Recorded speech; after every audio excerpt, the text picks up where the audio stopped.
Hello students. एक बहुत important series आपके सीडीएस एग्जाम के लिए हम लेके आए हैं। आपका जो एग्जाम है 21 अप्रैल, और आपका CDS 1 2024। और जो भी स्टूडेंट्स इस एग्जाम के लिए प्रिपेयर कर रहे हैं और जिनको भी इंग्लिश में कोई प्रॉब्लम है, I will be dealing the English part. इस इंग्लिश सीरीज में मैं प्रीवियस ईयर क्वेश्चंस को आपको सोल्व करके दिखाऊंगा। और आपने यही कॉन्सेप्ट अगर एग्जाम में अप्लाई कर दिए तो आपके एटलीस्ट 60 से 70 मार्क्स आ सकते हैं। क्योंकि हमने देखा है एक जनरल पैटर्न है, सेम क्वेश्चन ही, सेम कॉन्सेप्ट ही आपके दोबारा पूछे जा रहे हैं रिपीटेडली। कॉन्सेप्ट सेम है लेकिन इसको पूछने का तरीका डिफरेंट है। कॉन्सेप्ट सेम है लेकिन जो क्वेश्चन आपके सामने फ्रेज किया गया है वो बार बार चेंज होता रहता है। तो आपको एक इस तरह से माइंडसेट बनाना पड़ेगा, इस हिसाब से अपने आप को तैयार करना पड़ेगा कि आप उस पैटर्न को पकड़ पाओ। तो हम इसमें पैटर्न की बात करेंगे, प्लस कोई भी क्वेश्चन जो हम सोल्व करेंगे उसको डिटेल में क्वेश्चन सोल्व करेंगे। एलिमिनेशन मेथड आपको सिखाएंगे कि how you can eliminate all 3 options, और आप बिल्कुल एक्यूरेटली आंसर तक कैसे जा पाएंगे। चलिए, पहला स्टेटमेंट है आई लाइक दैट बॉय, और इसमें आपको आइडेंटिफाई करना है कि जो अंडरलाइन वर्ड है ये कौन से पार्ट ऑफ स्पीच का है। जैसे हम देखें आई लाइक दैट बॉय, अब दैट, क्या ये एक कंजंक्शन हो सकता है? वैसे जनरली दैट एक सबऑर्डिनेट कंजंक्शन होता है, लेकिन तब होता है जब वो दो क्लोज को जोड़ रहा होता है। यहां पे आपको कोई क्लोज दिख रही है, और क्लोज क्या होती है? नंबर ऑफ वर्ड्स या फिर अ फ्यू वर्ड्स जिसके अंदर सब्जेक्ट हो, वर्ब हो और कोई ऑब्जेक्ट हो। ऑब्जेक्ट नेसेसरी नहीं है, हो या नहीं हो, लेकिन उसको हम क्लोज बोलते हैं। और दो क्लोज को जोड़ने का काम एक कंजंक्शन कर रहा होता है। तो यहाँ पे तो कोई क्लोज है नहीं। दैट के बाद हमें क्या दिख रहा है? अब बॉय, सिंपल बॉय। तो ये दैट के बाद हमें बॉय दिख रहा है जो कि एक ऑब्जेक्ट है, राइट।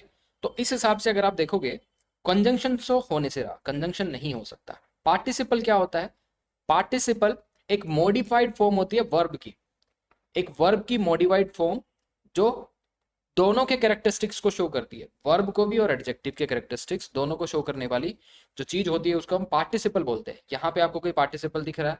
दैट नहीं, ये कोई वर्ब की मॉडिफाइड फॉर्म तो है नहीं। डेमोन्स्ट्रेटिव प्रोनाउन हो सकता है क्या? क्या ये डेमोन्स्ट्रेटिव प्रोनाउन हो सकता है?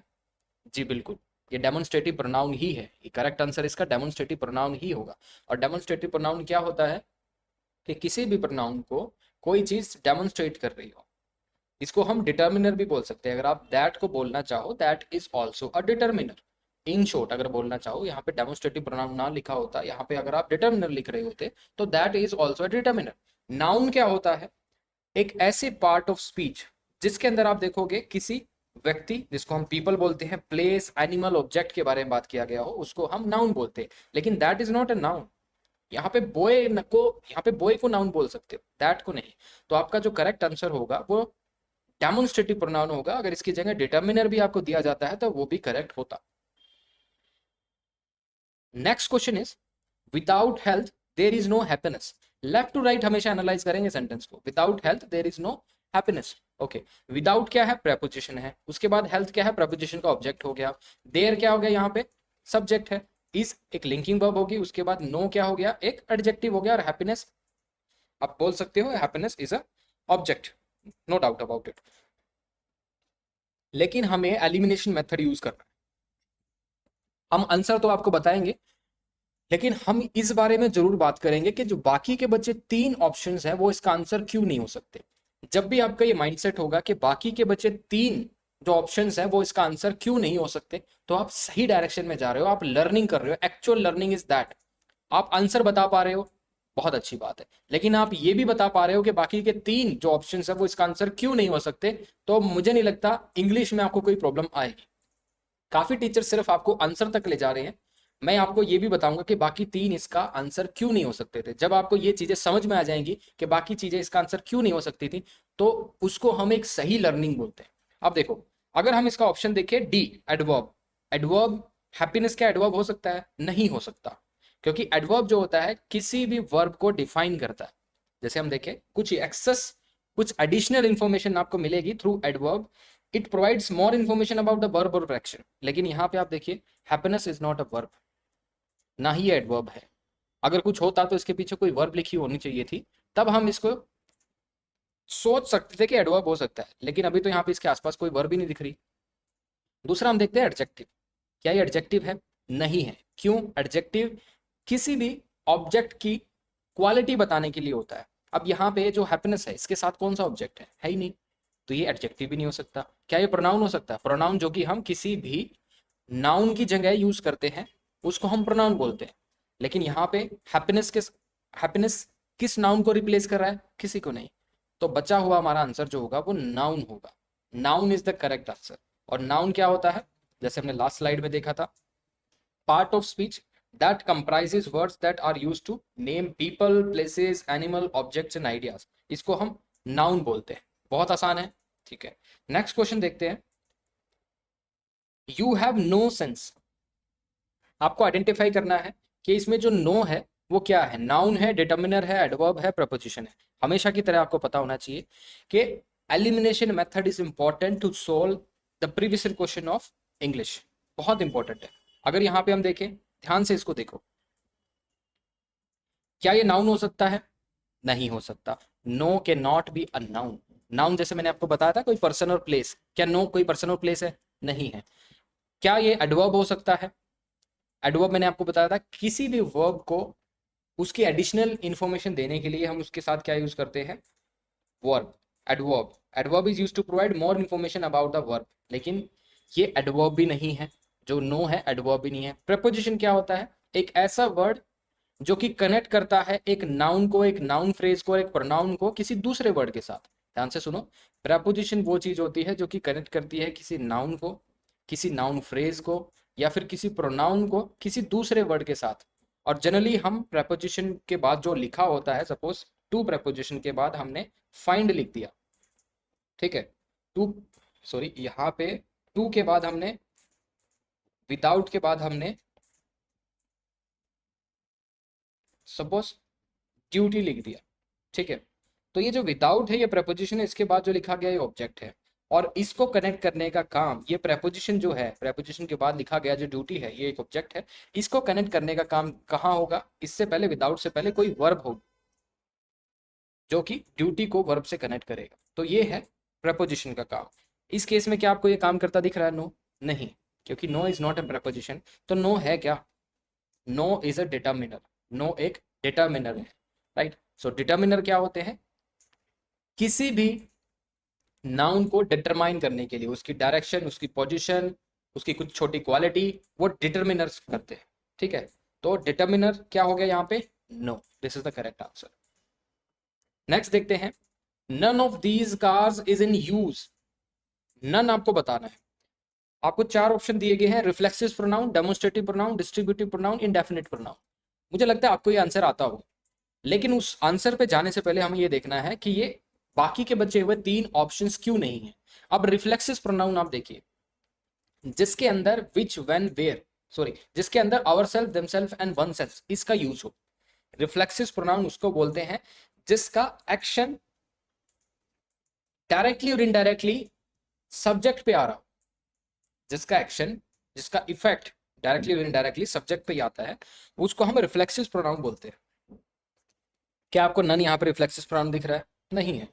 क्या ये डेमोन्स्ट्रेटिव प्रोनाउन है? डेमोन्स्ट्रेटिव प्रोनाउन एग्जांपल्स आप देखिए, दिस, दैट, दीज, दोस। क्या इसमें से कुछ दिख रहा है? डेमोन्स्ट्रेट किसी चीज को, जैसे दीज बॉयज, ठीक है। जैसे आप लिखोगे दिस पर्सन, तो ये उस आदमी को डेमोन्स्ट्रेट करने के लिए यूज किया गया है। लेकिन यहाँ पे इसकी भी जरूरत नहीं है, दोनों गलत हो गए। डिस्ट्रीब्यूटिव प्रोनाउन क्या होते हैं? जरा देखिए ध्यान से। Distributive pronoun are those pronoun which distributes a thing.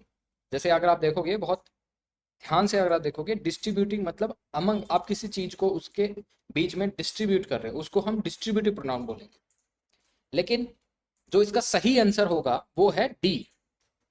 D कैसे है? Indefinite pronoun. इनडेफिनेट प्रोनाउन मतलब जिसका नंबर, जेंडर और उसका पर्सन क्लियर नहीं है। ना उसका नंबर क्लियर है, ना जेंडर क्लियर है, और विच पर्सन, कौन सा पर्सन है, first person, third person, second person, तो उसको इनडेफिनेट प्रोनाउन बोलते हैं। और ऐसे कौन से प्रोनाउन है? Anyone, anybody, anywhere and anything. None भी उसमें से आता है, नन भी उसके अंदर एक पार्ट है। तो आपका जो सही आंसर होगा वो होगा इनडेफिनेट प्रोनाउन। नेक्स्ट क्वेश्चन देखते हैं। We shall now begin to work. आपका क्वेश्चन आपके सामने है, आपको नाउ को बताना है ये कौन से पार्ट ऑफ स्पीच का पार्ट है। Now can now be a adjective? क्या नाउ एडजेक्टिव हो सकता है? नहीं हो सकता, क्योंकि नाउ के बाद देखिए आप क्या लिखा है, बिगिन लिखा है, बिगिन एक वर्ब है, राइट, और वर्ब से पहले कोई एडजेक्टिव आता नहीं है। क्या ये कंजंक्शन हो सकता है? कंजंक्शन दो दो क्लोज को ज्वाइन करे, क्या यहाँ पे आपको दो क्लोज दिख रही है? बिगिन टू वर्ब क्लोज नहीं हो सकती, और वी शैल, ठीक है, वी शैल सिंपली हम कह सकते हैं एक क्लोज हो सकती है, लेकिन बिगिन टू वर्क एक वर्ब क्लोज नहीं हो सकती, क्योंकि क्लोज के लिए आपको सब्जेक्ट और वर्ब चाहिएगा, इसमें सब्जेक्ट और वर्ब कहीं नहीं है। तो इसका मतलब जो है ये एक कंजंक्शन भी नहीं है। क्या ये प्रोनाउन हो सकता है? प्रोनाउन होगा तो किसी ना किसी नाउन को ये क्या करेगा, रिप्लेस करेगा। अब नाउन किसको रिप्लेस कर रहा है? नाउ किसी को रिप्लेस नहीं कर रहा, तो now can not B A pronoun. बचा क्या हमारे पास? एडवर्ब।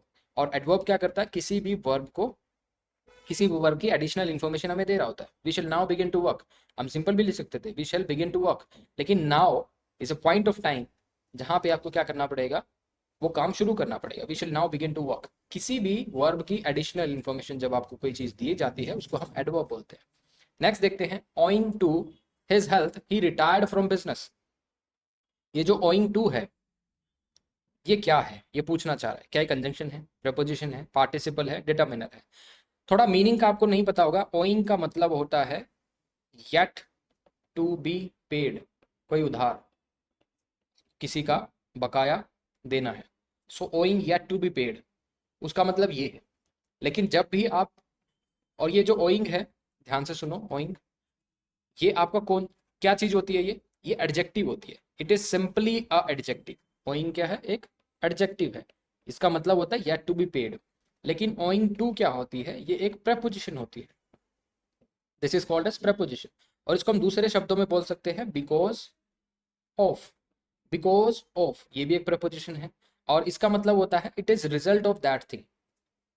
बिकॉज ऑफ का भी मतलब होता है it is result of that thing, and owing to ये भी इसका मतलब होता है it is result of that thing. So जब ये प्रेपोजिशन है और हिज इल हेल्थ है जो कि इसका ऑब्जेक्ट है, डायरेक्टली हमें दिख रहा है, तो आंसर आपके सामने क्या हो गया? प्रेपोजिशन हो गया। कंजंक्शन ये हो नहीं सकता था। क्यों नहीं हो सकता था वो भी मैं आपको बता देता हूँ। कंजंक्शन दो क्लोज को जोड़ता है। सपोज आपने इसको सोचा कि ओइंग टू एक कंजंक्शन है। क्या कंजंक्शन के बाद कोई क्लोज लिखी है? क्लोज मतलब सब्जेक्ट प्लस वर्ब और ऑब्जेक्ट कहीं पे दिख रहा है आपको? नहीं दिख रहा। His ill health, it is totally an object. His क्या हो गया? एक पॉजेसिव केस का प्रोनाउन हो गया। इल हेल्थ क्या हो गया? एक ऑब्जेक्ट हो गया। तो इसमें कोई सब्जेक्ट और वर्ब और ऑब्जेक्ट नहीं है। ही रिटायर्ड फ्रॉम बिजनेस, ये तो एक क्लोज है, नो डाउट, ये एक क्लोज है, लेकिन इसको हम कंजंक्शन नहीं मान सकते ओइंग टू को। क्या हम इसको डिटर्मिनर मान सकते हैं?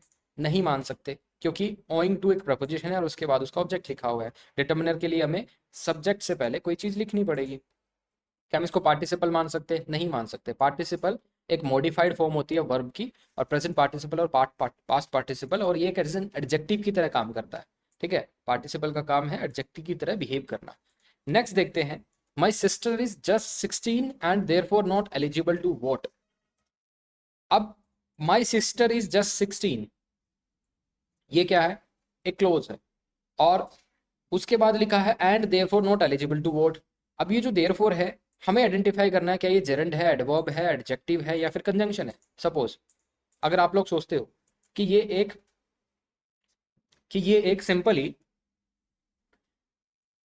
जेरेंड है, लेकिन जेरेंड क्या होता है? एक ऐसी वर्ब की फॉर्म, एक ऐसी वर्ब की ING form that will behave like a noun, जो नाउन की तरह बिहेव करेगी, लेकिन जो उसके इनिशियल कैरेक्टरिस्टिक्स हैं वर्ब के, वो खत्म नहीं होंगे। जो उसके वर्ब के फीचर है वो भी रहेंगे, बट दैट वर्ब की ING form will behave like a noun, और वो कोई सेंटेंस के अंदर सब्जेक्ट और ऑब्जेक्ट की तरह काम कर सकता है। अब देखो, क्या देयरफॉर जेरंड हो सकता है? ये तो वर्ब की आईएनजी फॉर्म है ही नहीं, ये तो वर्ब की कोई आईएनजी फॉर्म है ही नहीं, तो इसका मतलब जेरंड तो है नहीं। क्या ये एडजेक्टिव है? एडजेक्टिव क्या होता है? किसी भी ऑब्जेक्ट से पहले अगर आप कोई एडजेक्टिव लिखते हैं और उसकी क्वालिटी बताता है, अंडरस्टैंड द वर्ड क्वालिटी, वो किसी उसकी क्वालिटी को बताता है, तो वो क्या होता है? एडजेक्टिव। अब यहाँ पे देखिए देयरफॉर, क्या देयरफॉर के बाद कोई ऑब्जेक्ट लिखा है? नहीं लिखा है। और देयरफॉर फिर उसके बाद कोई ऑब्जेक्ट नहीं लिखा, तो दैट मीन्स ये एडजेक्टिव है। और होता क्या है, आप ऑब्जेक्ट्स को विदाउट एडजेक्टिव यूज कर सकते हो, लेकिन आप एडजेक्टिव्स को विदाउट ऑब्जेक्ट्स यूज नहीं कर पाओगे। दिस इज द मूल मंत्र, दिस इज द लॉजिक। आप एडजेक्टिव को बिना किसी ऑब्जेक्ट के यूज नहीं कर पाओगे, लेकिन आप ऑब्जेक्ट को बिना किसी एडजेक्टिव के यूज कर लोगे। सिंपल। ठीक है, क्या ये देयरफॉर कंजंक्शन हो सकता है? डी देखते हैं, क्या ये देयरफॉर कंजंक्शन हो सकता है? कंजंक्शन की जरूरत नहीं है, क्योंकि ऑलरेडी हमारे पास जो एंड है it itself is a conjunction, ये कंजंक्शन ही है। और कोई भी दो क्लोज को जोड़ने के लिए एक कंजंक्शन की जरूरत होती है, जो कि यहाँ पे एंड है। दो क्लोज कौन कौन सी है? माई सिस्टर इज जस्ट 16, ये भी एक क्लोज है। उसके साथ आप देखोगे therefore not eligible to vote, ये भी एक क्लोज है। तो दो क्लोज आपके सामने होगी और उसको ज्वाइन करने के लिए कंजंक्शन है, तो आपको तीसरे कंजंक्शन की क्या जरूरत है? अब बचा हुआ क्या आंसर हमारा? एडजेक्ट एडवर्ब। आंसर क्या होगा इसका? एडवर्ब हो गया। रीजन बीइंग, रीजन आप समझ लीजिए। अब ये एडवर्ब होगा therefore, therefore is an adverb, therefore एक एडवर्ब होता है, इसलिए इसका जो करेक्ट आंसर होगा वो बी होगा, एडवर्ब। बाकी मैंने आपको बता दिया इसका आंसर क्यों नहीं हो सकते थे। तो बचा हुआ हमारा क्या है? एडवर्ब। देयरफॉर, देयरफॉर का मीनिंग आप निकालोगे, एक रिजल्ट होता है किसी चीज का, उसको हम देयरफॉर से रिप्रेजेंट करते हैं। Next is they try to find fault with us. अब आपको क्या बताना है? ये जो टू फाइंड है, ये टू जो है ये क्या है? क्या ये पार्टिसिपल है? पार्टिसिपल का मतलब वर्ब की ऐसी कोई मॉडिफाइड फॉर्म जो कि एडजेक्टिव की तरह बिहेव करे। क्या आपको लग रहा है कि वर्ब की कोई मॉडिफाइड फॉर्म है और दैट एडजेक्टिव की तरह बिहेव करे? नहीं लग रहा, तो ये पार्टिसिपल नहीं हो सकता। क्या आपको लग रहा है वर्ब है? क्या आपको लग रहा है वर्ब है? टू, टू कोई वर्ब नहीं होती, टू तो वैसे भी प्रीपोजिशन होता है। ओके, लेकिन क्या आपको लग रहा है जेरंड है? वर्ब की कोई, वर्ब की आईएनजी फॉर्म जो कि सब्जेक्ट और ऑब्जेक्ट की तरह काम कर रहा हो? नहीं है। तो करेक्ट आंसर हो गया इन्फिनेटिव। इन्फिनेटिव स्पेशल फॉर्म होती है वर्ब की, that can be used as a noun, adjective और एडवर्ब, तीनों की तरह काम कर सकती है। ये जो इन्फिनेटिव होता है, it will behave like a noun, adjective और adverb, and they are usually made by adding the word to before the base verb. जो आपकी बेस वर्ब है फाइंड, इससे पहले जब भी हम कोई टू लगा देंगे तो उसको हम इन्फिनेटिव बोलते हैं। तो infinitive is to plus verb की बेस फॉर्म, उसको हम क्या बोलते हैं? Adjective. Right. Next is which way shall we go. अब विच क्या है इसके अंदर? नाउन है, जरंड है, कंजंक्शन है, एडजेक्टिव है, क्या लगता है? सपोज हम इसको नाउन मानते हैं, नाउन की तो इसमें मुझे नहीं लगता ये नाउन है। नाउन, क्या ये कोई प्लेस है? नहीं है। क्या ये पर्सन का नाम है? नहीं है। क्या ये जेरंड हो सकता है? जेरंड वर्ब की आईएनजी फॉर्म जो कि सब्जेक्ट और ऑब्जेक्ट की तरह बिहेव करे, क्या ये है? नहीं है। क्या ये कंजंक्शन है, दो क्लोज को जोड़ रहा है? नहीं है। बचा क्या? एडजेक्टिव। कैसे पता चला एडजेक्टिव है? एडजेक्टिव आप इससे आंसर करके देखिए, विच way shall we go, answer क्या आएगा? आंसर क्या आएगा? दिस या फिर दैट। राइट। आप कौन से रास्ते जा रहे हो? What would be the answer? This way, that way, और कोई भी आंसर हो सकता है। तो जो आपको आंसर मिलेगा वो यहाँ पे एडजेक्टिव आ रहा है। जो डिटर्मिनर्स होते हैं हम उनको एडजेक्टिव भी बोलते हैं, तो ये एडजेक्टिव का काम करेंगे। So which way shall we go, these are called as adjective. Next देखते हैं, अलास ही इज डेड। अब सिंपल आपको दिख रहा है इसके अंदर, ये बात आपको पता ही होगी कि इंटरजेक्शन है। इसमें ज्यादा मैं आपको एक्सपेंड नहीं करूंगा चीजों को, लेकिन ये इंटरजेक्शन होता है। अब इंटरजेक्शन इज अ वर्ड और phrase use to express a feeling और टू रिक्वेस्ट और डिमांड समथिंग, इसको हम इंटरजेक्शन बोलते हैं। Right. Now see the next question. इसमें आपको डायरेक्शन दी गई है कि आपको सेंटेंस के अंदर फिल करना है, जो भी आपको रिक्वायर्ड ऑप्शंस दिए गए हैं, जो सुटेबल लगे वो फिल करना है। पहला क्वेश्चन है आपके पास, he was dash speaker that I had ever heard. Suppose कीजिए अगर मैं उसमें ऑप्शन डी को चूज करूं, ही वॉज एलोक्वेंट स्पीकर, यहां तक अगर ये होता सेंटेंस आपका ही वॉज डैश स्पीकर, तो इसके अंदर एलोक्वेंट भी ठीक था, इसके अंदर वेरी एलोक्वेंट भी ठीक था, क्योंकि एलोक्वेंट क्या है? एक एडजेक्टिव हो गया, नो डाउट। तो एलोक्वेंट यहाँ पे एक एडजेक्टिव हो गया, वेरी एक एडवर्ब हो गया, और एडवर्ब एडजेक्टिव को सपोर्ट कर सकती है। तो ये दोनों सी और डी ठीक हो सकते थे जब सेंटेंस आपका स्पीकर तक होता, लेकिन सेंटेंस आपका आगे भी है, इसके अंदर मेंशन है, एक और क्लोज है, दैट सबऑर्डिनेट कंजंक्शन है, उसके बाद एक क्लोज लिखी गई है, आई हैड एवर हर्ड। अब इसका मतलब क्या है कि उसने पहली बार कोई ऐसा स्पीकर दिखा, ही was dash speaker that I had ever heard. अब ये आई हैड एवर हर्ड, ये उसका एक एक्सपीरियंस है, उससे पहले इसको कभी ऐसा एक्सपीरियंस नहीं मिला था। तो अगर ये बात है तो यहां पे आपको सुपरलेटिव डिग्री यूज करनी पड़ेगी। तो इस केस के अंदर सुपरलेटिव डिग्री आपको कहां पे दिख रही है? The most eloquent. लेकिन बी में अंदर आप देखोगे द के साथ मोर नहीं आता, मोर कंपैरेटिव के लिए यूज होता है और दा जो है आपका डेफिनेट के लिए यूज हो गया, लेकिन इसका कोई तुक नहीं है बी वाले कार्ड का। आपका जो करेक्ट आंसर होगा वो होगा ही was the most eloquent speaker that I had ever heard. मुझे पता है आप लोगों को ये आंसर शुरुआत में मिल गया होगा, लेकिन आपको ये नहीं पता होगा कि बाकी के 3 जो हैं ये गलत क्यों हैं, और ये जानना बहुत जरूरी है बाकी के 3 गलत क्यों हैं। Next is he was the name, what was the name of the person to dash you spoke on the phone. अब आपको इसमें फिल इन द ब्लैंक्स करना है, ध्यान से देखो। अगर मैं यहां पे चूज करता हूं विच, अगर मैं यहां पे विच को चूज करता हूं तो क्या आपको लगता है ये ठीक होगा? विच नो डाउट पर्सन और नॉन लिविंग थिंग्स के लिए, दोनों के लिए यूज होता है, उसमें कोई ऐसी बहुत बड़ी प्रॉब्लम नहीं है। विच जो है पर्सन और नॉन लिविंग थिंग्स दोनों के लिए क्या होता है, यूज होता है। तो इसमें विच तो होगा नहीं। आपको यहां पे जरूरत किसकी है वो देखिए, what was the name of the person to dash you spoke on the phone. उस आदमी का नाम क्या है, उस पर्सन का नाम क्या है जिससे तुमने फोन पे बात की थी। अब हु जो होता है, सब समझिए ध्यान से, हु क्या है, एक सब्जेक्ट प्रोनाउन है। Who will behave as an subject, और इस केस में आप देखिए ये टू जो है ये प्रेपोजिशन है, और प्रेपोजिशन के बाद जो भी आप लिखते हो वो ऑब्जेक्ट होता है, उसका ऑब्जेक्टिव केस आपको लिखना पड़ेगा, समझ गए? लेकिन आप टू के बाद हु नहीं लिख सकते, हु तो सब्जेक्ट होता है, तो ये तो वैसे ही गलत हो गया। दूसरा देखिए, क्या आप हुज लिख सकते हो? हुज क्या होता है, एक पोजेसिव प्रोनाउन होता है। किसी भी चीज का पोजेशन दिखाना हो आपको वो हुज से आएगा।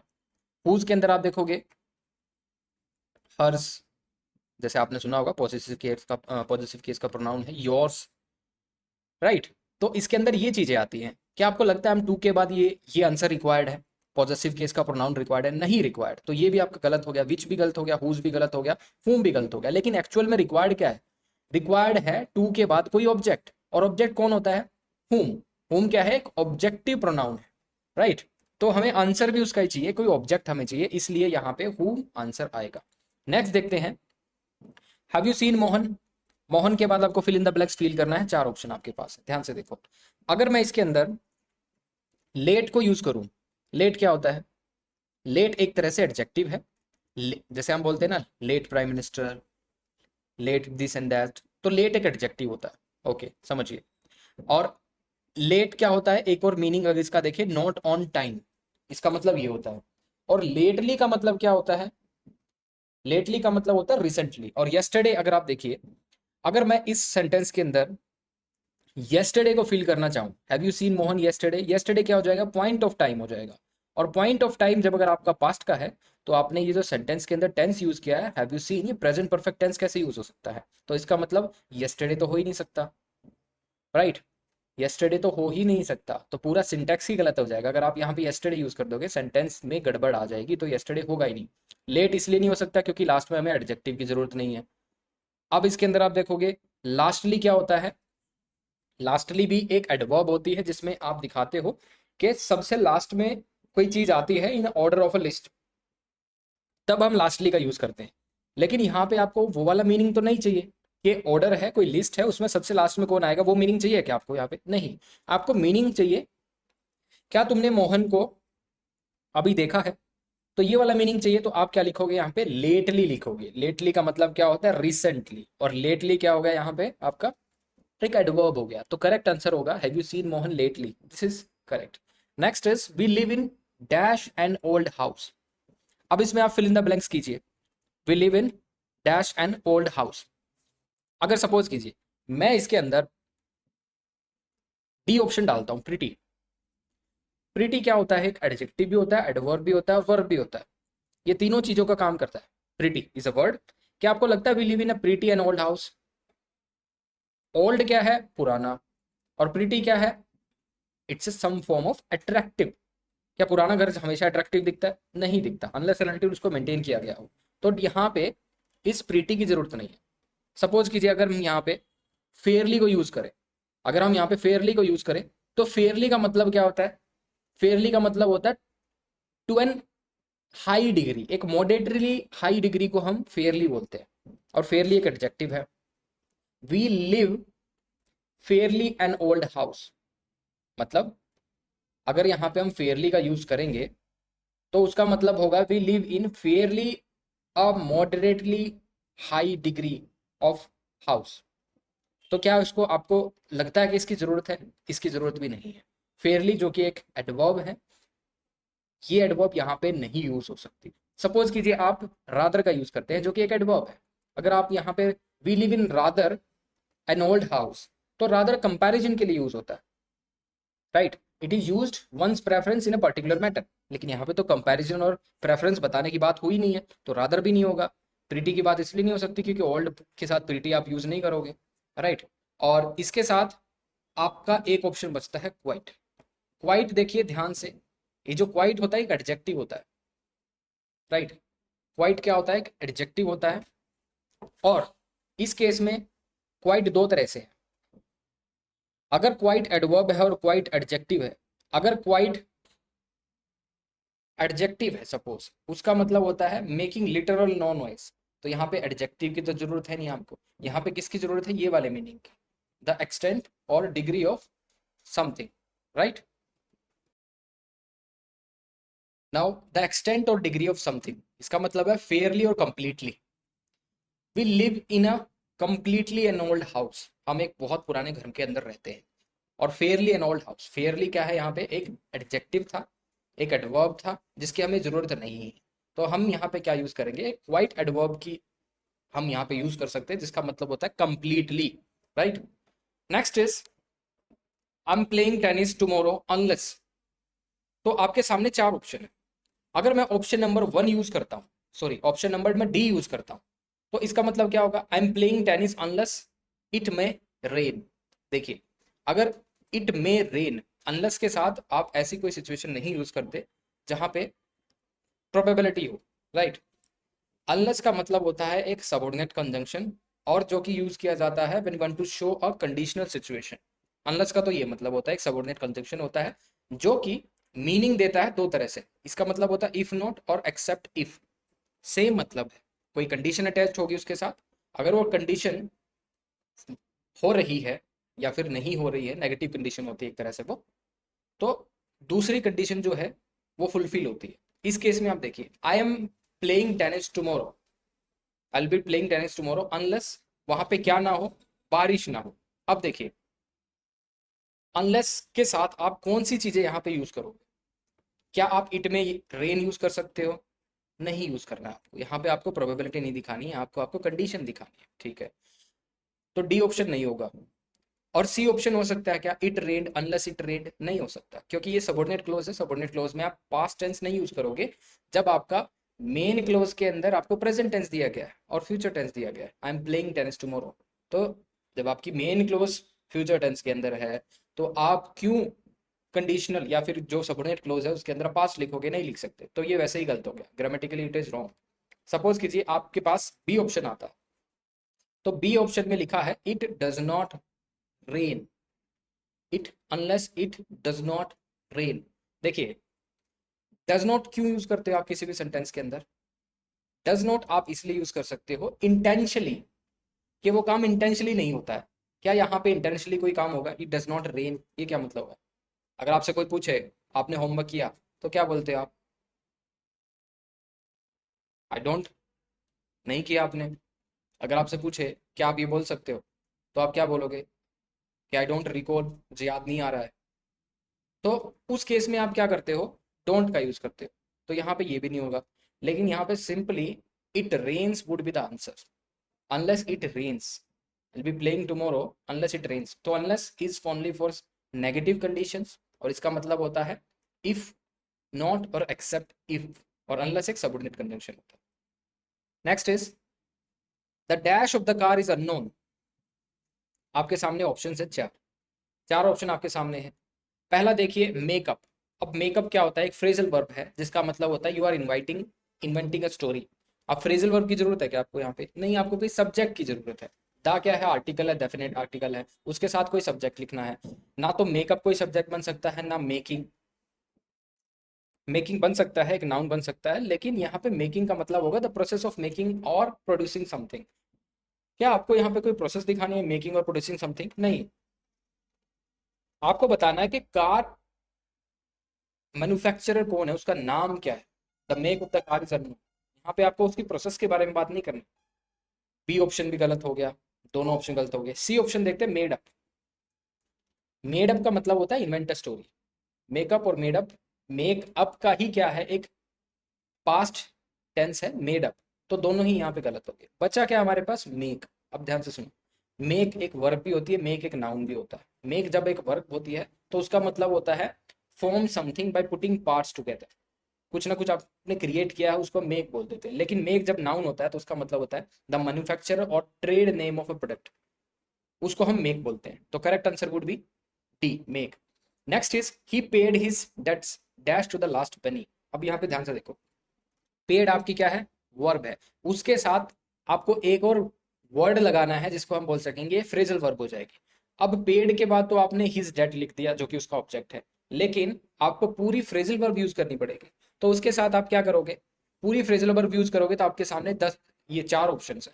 इस 4 ऑप्शन में से अगर आप देखोगे, अगर मैं पेड फुली यूज करता हूं, जो कि आप देखोगे पेड फुली का मीनिंग डिफरेंट आएगा, तो नहीं यूज करना। पेड फुल, पेड ओवर, इनका मीनिंग चेंज होता है। हमें क्या बात करनी है यहाँ पे, paid down. He paid his debts down to the last penny. इसका मतलब होता है to reduce a debt by repaying in part. उसने अपनी लास्ट पेनी तक जो सेव की थी उसको दिया अपनी डेट्स को क्लियर करने के लिए, जो भी उसने उधार ली थी उसको क्लियर करने के लिए। So to reduce a debt by repaying in parts. लेकिन पेड फुल्ली में क्या होता है, to pay all the money owed for a bill और डेट। पेड फुल का मतलब ही होता है। पेड ओवर का मतलब है टू पे टू मच टू समवन और समथिंग, कि आपने कोई एम्प्लॉय रखा है, सपोज उसका कुछ काम है और आप उसको ओवरली पे कर रहे हो 5 टाइम्स, 5 गुना ज्यादा, तो उसको पेड ओवर बोलेंगे। राइट, पेड फुली आपको पता चला गया, to pay all of the money owned, जो भी आपका पैसा था आपने वो चुका दिया, वो पेड फुल हो गया। लेकिन यहाँ पे पेड डाउन है, क्योंकि यहाँ पे he paid his debt down to the last penny, क्योंकि उसने एक एक पैसा जो बचाया था वो सारा उसने दे दिया। तो यहाँ पे डाउन मीनिंग का यहाँ पे यूज करना पड़ेगा। Next is developing dash in a diverse country requires detail planning. अब डेवलपिंग है, देखो यहाँ पे डेवलपिंग यहाँ पे यूज किया गया है।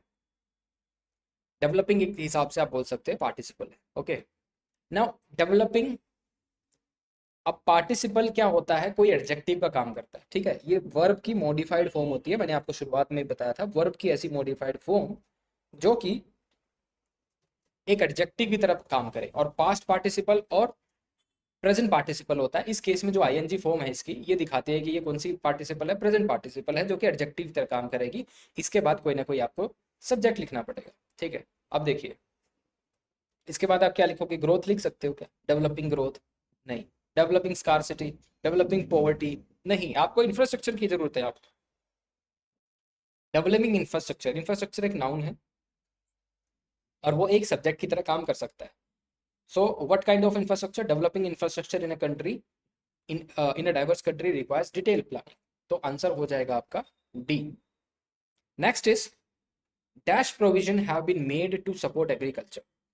अब कौन से प्रोविजंस लिए गए हैं, बनाए गए हैं एग्रीकल्चर को सपोर्ट करने के लिए। Suppose I take an example of D.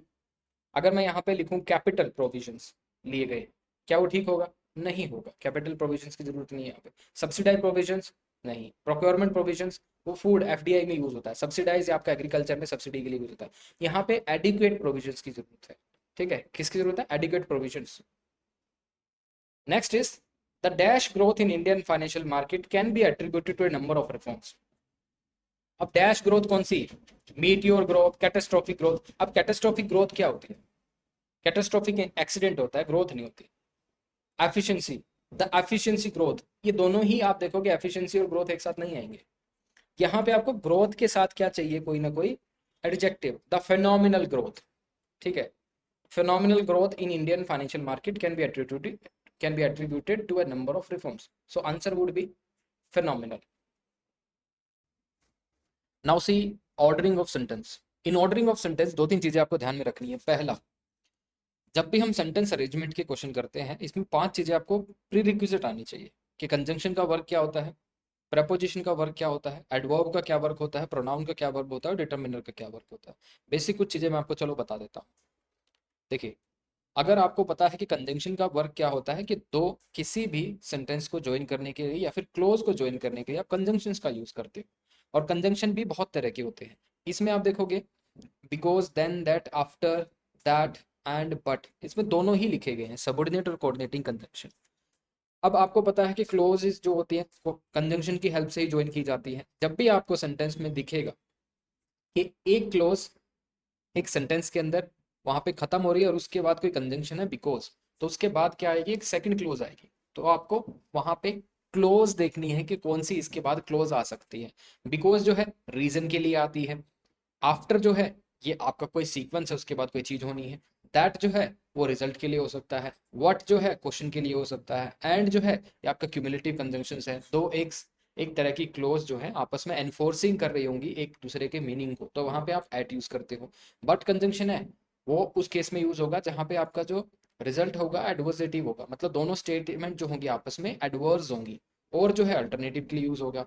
तो आपको इतना पता चल गया कि कंजंक्शंस कौन कौन से कंजंक्शंस क्या काम करते हैं, ऐसे ही आपको यूज करने पड़ेंगे सेंटेंस में।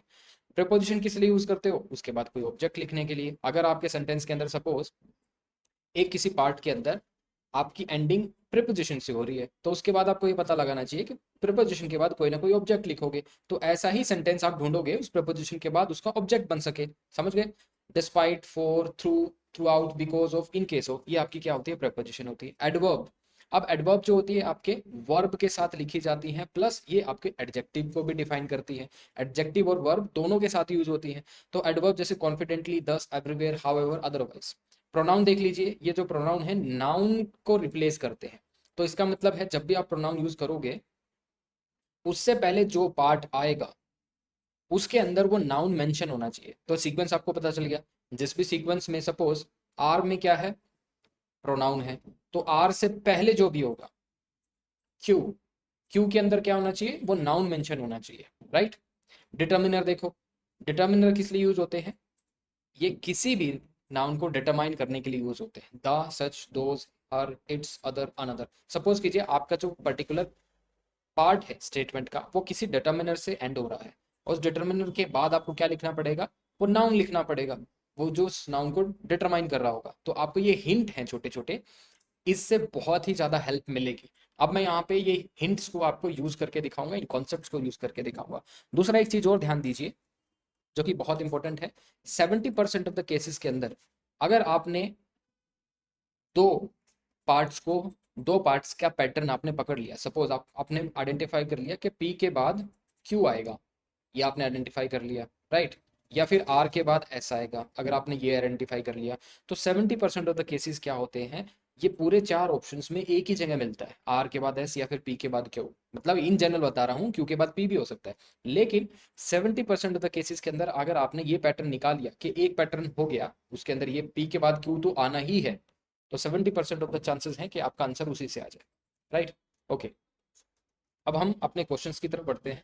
पहला क्वेश्चन लेते हैं, द प्रेजेंट एग्जिस्टेंशियल पैरल, ये आपका एक क्वेश्चन दिया गया है, the present existential parallel. Okay, इससे पहले एक और क्वेश्चन था उसको देखते हैं पहले। India has become with the time, India has become, देखो इतना ही देखो, first of all India has become what, become क्या है, एक वर्ब है, हैज बिकम एक वर्ब है, उसके बाद आपको कोई ऑब्जेक्ट लिखने की जरूरत है। अब आप ऑब्जेक्ट लिखोगे तो इसमें ऑब्जेक्ट ढूंढिए ना, किस पर्टिकुलर पार्ट के अंदर आपको डायरेक्टली ऑब्जेक्ट दिख रहा है, ध्यान से देखोगे किस पर्टिकुलर पार्ट के अंदर आपको डायरेक्टली ऑब्जेक्ट दिख रहा है।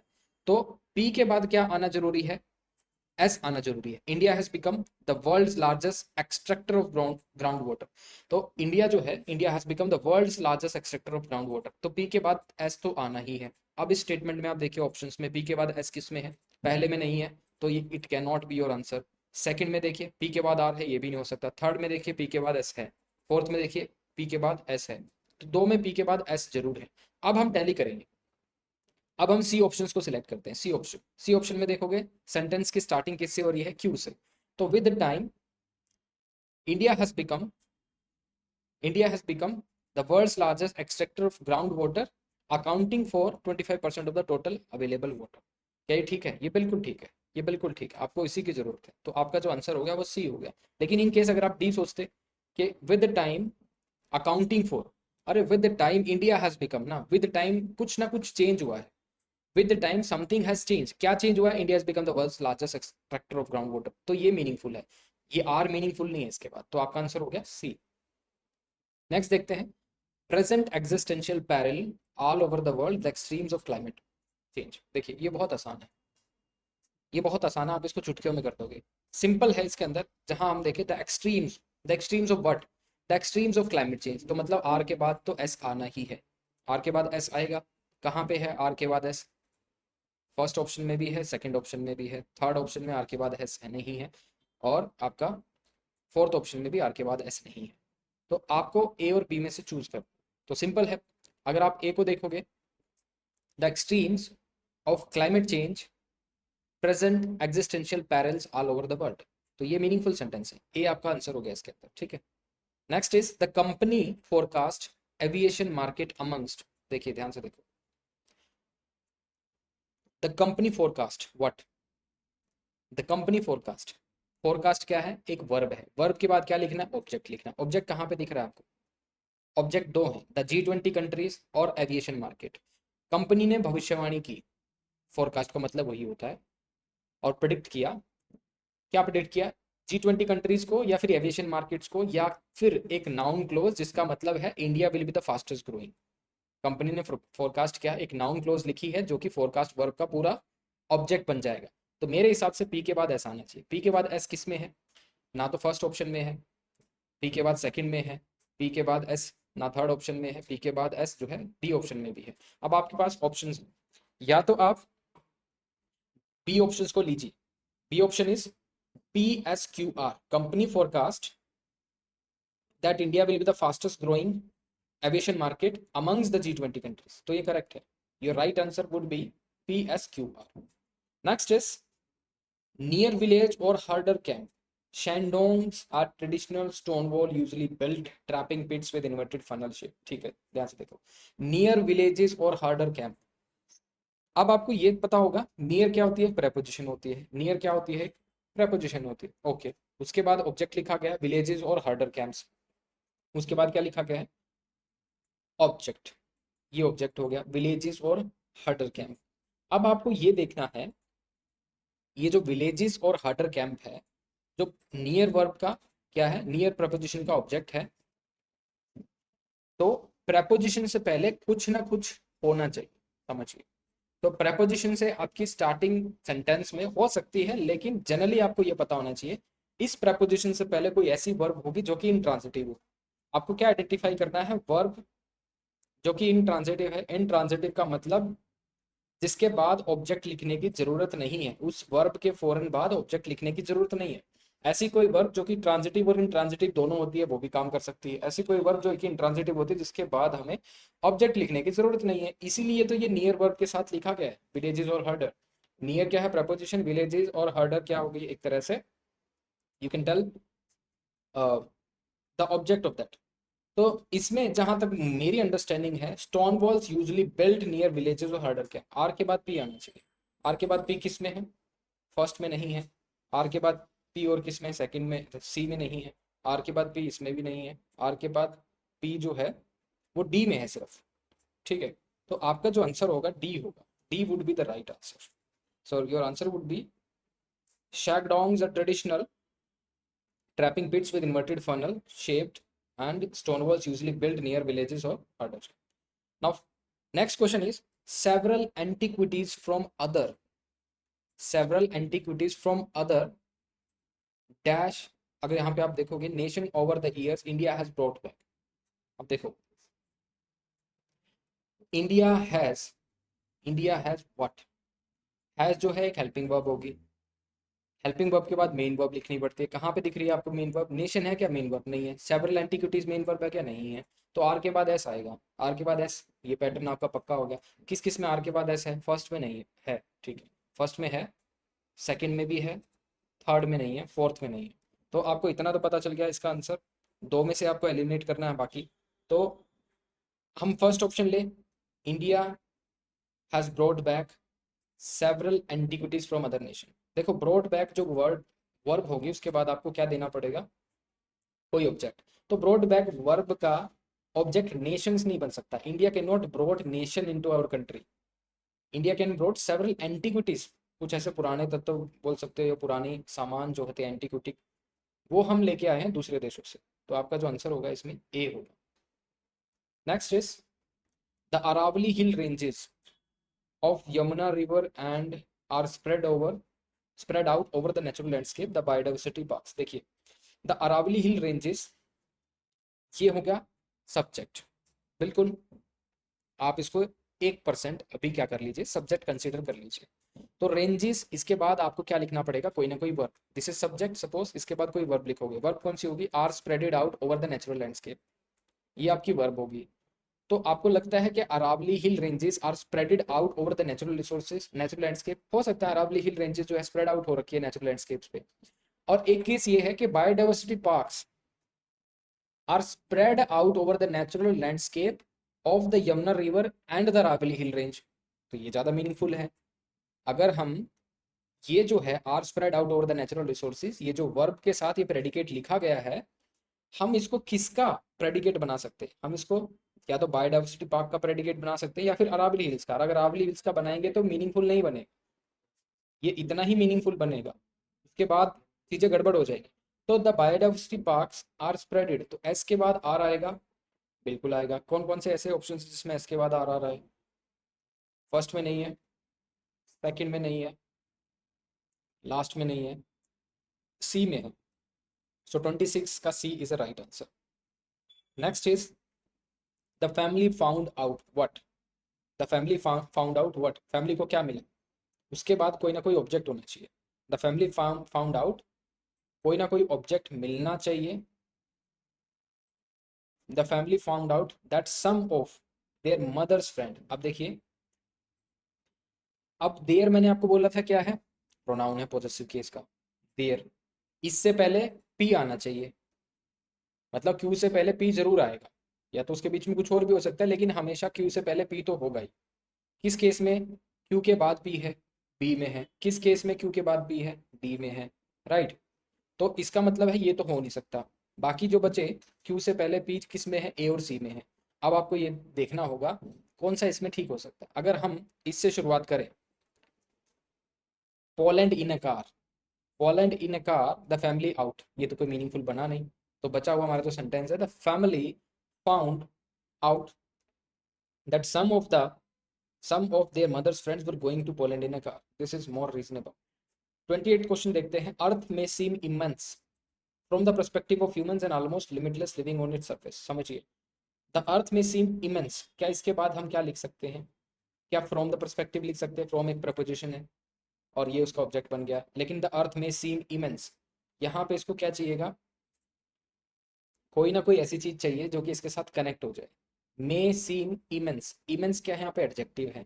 अब आप यहाँ पे ध्यान से देखो, एंड क्या है, एक कंजंक्शन है, सब कोऑर्डिनेटिंग कंजंक्शन है जो कि सेम रैंक के स्ट्रक्चर्स को ज्वाइन करता है। अब एंड के बाद क्या लिखा है, लिमिटलेस, ये भी एक एडजेक्टिव है, ऑलमोस्ट लिमिटलेस। अब इससे आपको ये पता चल गया, एंड के बाद जब एडजेक्टिव है उससे पहले भी कोई एडजेक्टिव होना चाहिए। इससे पहले कौन सा एडजेक्टिव हो सकता है, ह्यूमंस एडजेक्टिव है क्या, नहीं है। इमेंस एडजेक्टिव है क्या, बिल्कुल है। तो इसका मतलब है पी के बाद तो आर आएगा ही आएगा। ऐसे कौन से ऑप्शन है जिसमें पी के बाद आर है,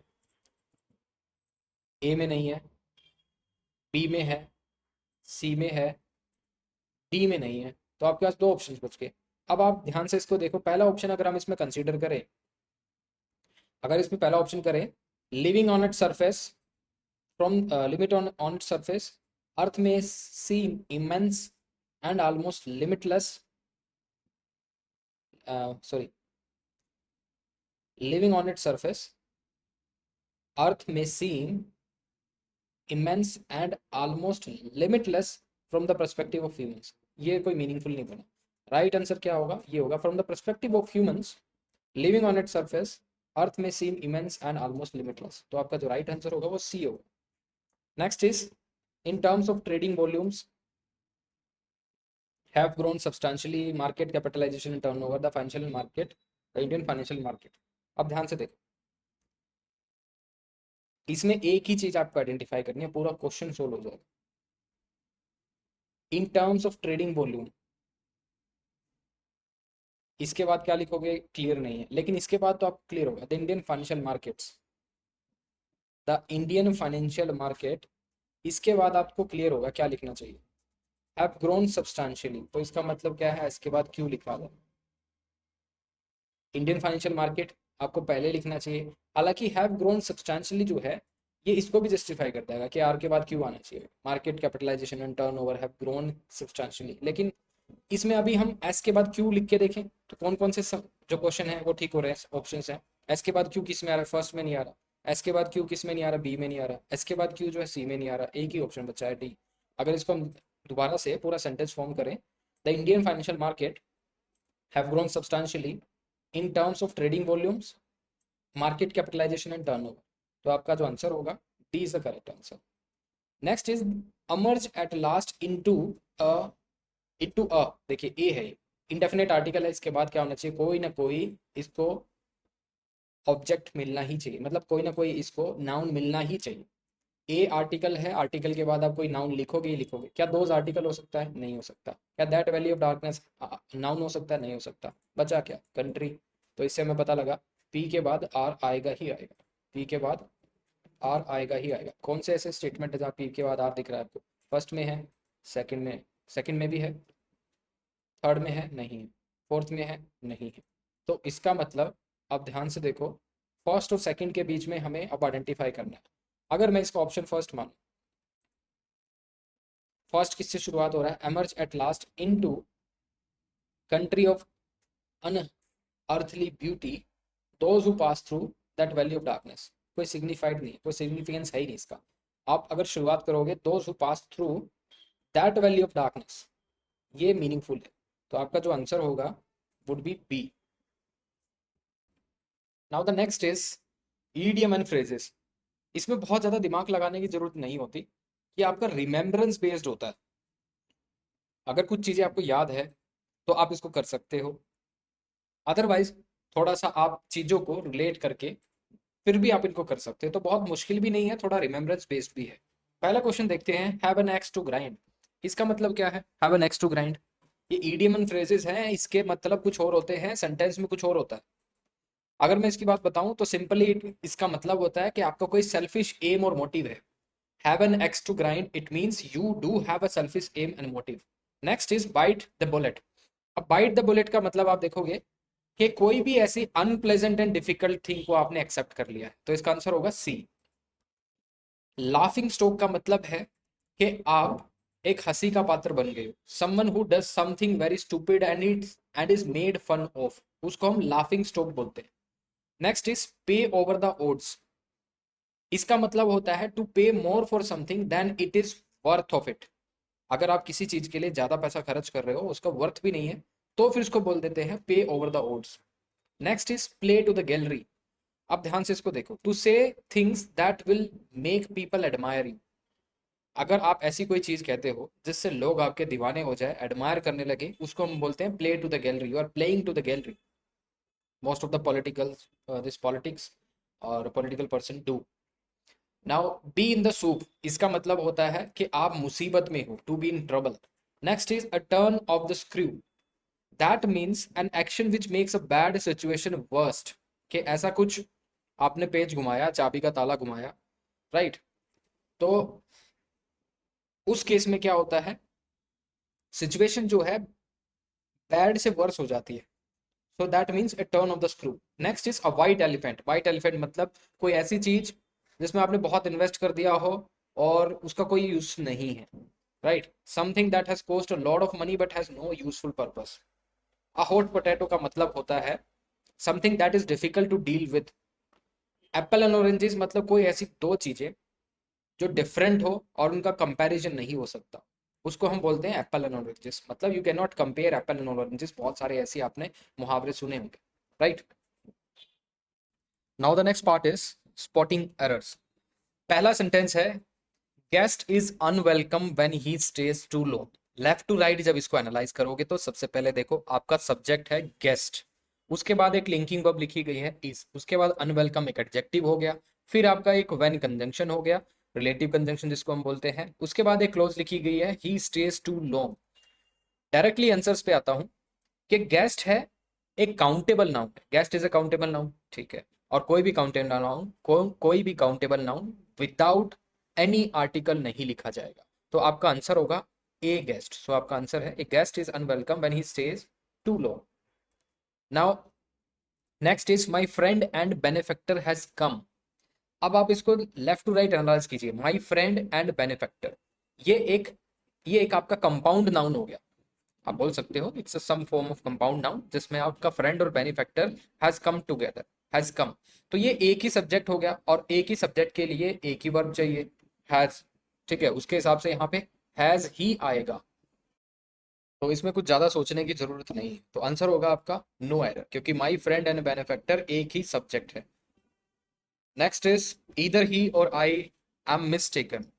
लेफ्ट टू राइट एनालाइज कीजिए। ईदर के बाद ही लिखा गया है और के बाद आई लिखा गया है और फिर एक वर्ब है आई एम मिस्टेकन।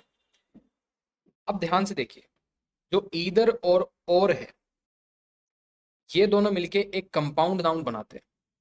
एक कंपाउंड सब्जेक्ट आपका मिलेगा और आपको ये देखना होगा जो और है ये कोऑर्डिनेटिंग कंजंक्शन है। बिल्कुल सही बात है, कोऑर्डिनेटिंग कंजंक्शन है।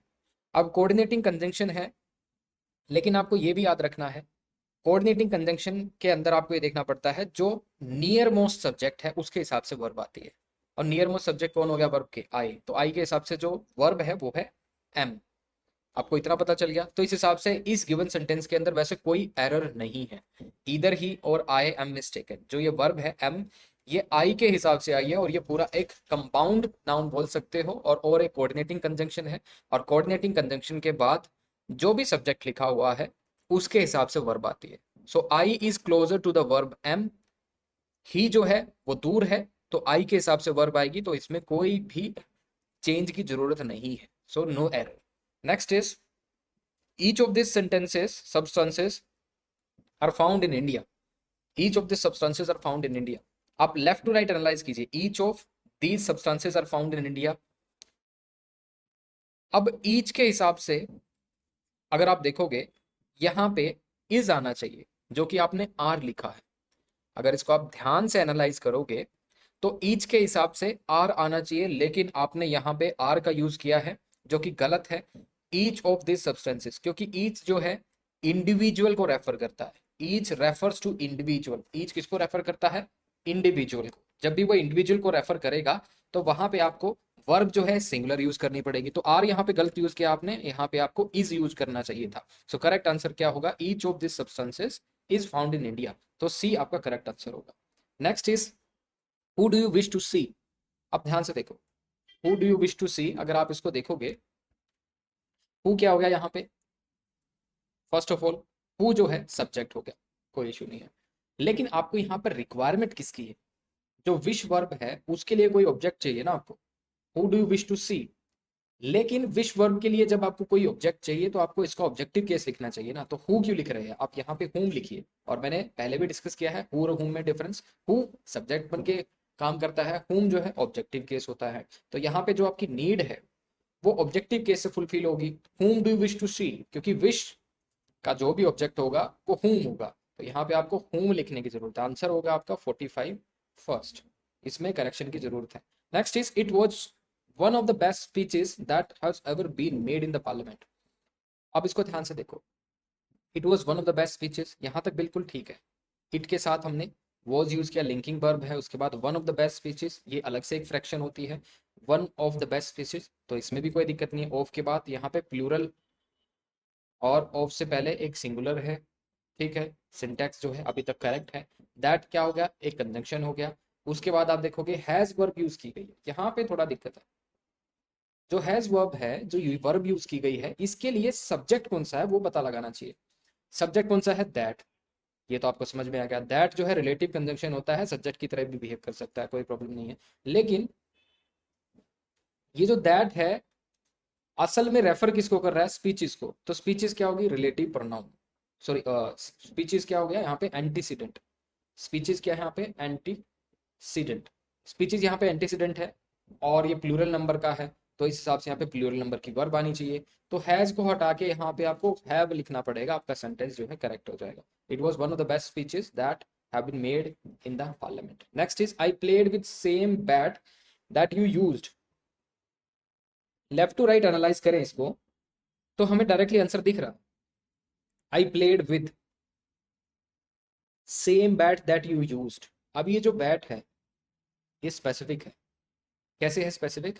क्योंकि यहाँ पे आपने ये जो क्लोज लिख दी है दैट यू यूज्ड, ये किसको बता रही है? बैट को। तो बैट हो गया डेफिनेट। जब बैट डेफिनेट हो गया तो विदाउट आर्टिकल क्यों लिखा आपने? यहाँ पे दा लिखना चाहिए था। आई played with the same bat that you used. तो आपका जो आंसर होगा करेक्ट वो बी होगा। आपको इसमें करेक्शन करने की जरूरत है, सेम से पहले दा है। Next is his written statement differs in several important respect from his oral statement. His written statement, ये क्या हो गया आपका? सब्जेक्ट हो गया। डेफर्स वर्ब होगी, लेकिन ये जो वर्ब है गलत यूज की गई है। डेफर्स का मतलब होता है डिले करना कोई भी काम को, लेकिन यहाँ पे क्या आपको मीनिंग कौन सा चाहिए? डिले का मीनिंग चाहिए या फिर डिफरेंट का मीनिंग चाहिए? His written statement different in several important respect from his oral statement. तो यहाँ पे आपको डेफर नहीं, डिफर की जरूरत है। हिज रिटन स्टेटमेंट डिफर, बदली हो रही है उसके बीच में, थोड़ी सी डिफरेंस है in several important respect from his oral statement. Written statement और ओरल स्टेटमेंट के बीच में बोल सकते हो आप सिंक्रोनाइजेशन नहीं है, तो यहाँ पे डेफर की जगह डिफर आना चाहिए, राइट? डिफर्स।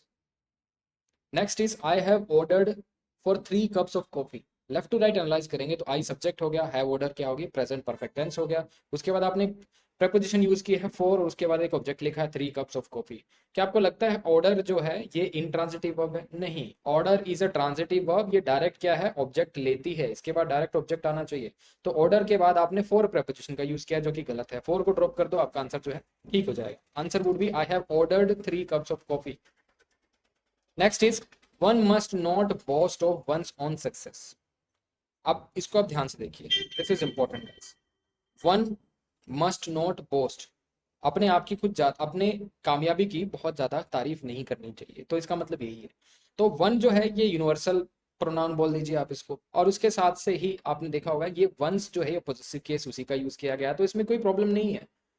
यूनिवर्सल प्रोनाउन जो है उसी का आपने पॉजिटिव केस यूज कर लिया, कोई दिक्कत नहीं। अगर यहाँ वंस की जगह हिज होता तो दिक्कत थी, तो ये गलत हो जाता, लेकिन यहाँ पे वंस ही यूज किया गया है, तो इसका मतलब जो है ये करेक्ट है, इसमें नो एरर है। नेक्स्ट देखते हैं, सिनोनिम आपको फाइंड आउट करने हैं। देखिए बहुत आसान होते हैं सिनोनिम्स। कुछ आइडिया आपको ना लगे तो आप सेंटेंस की मदद ले सकते हो।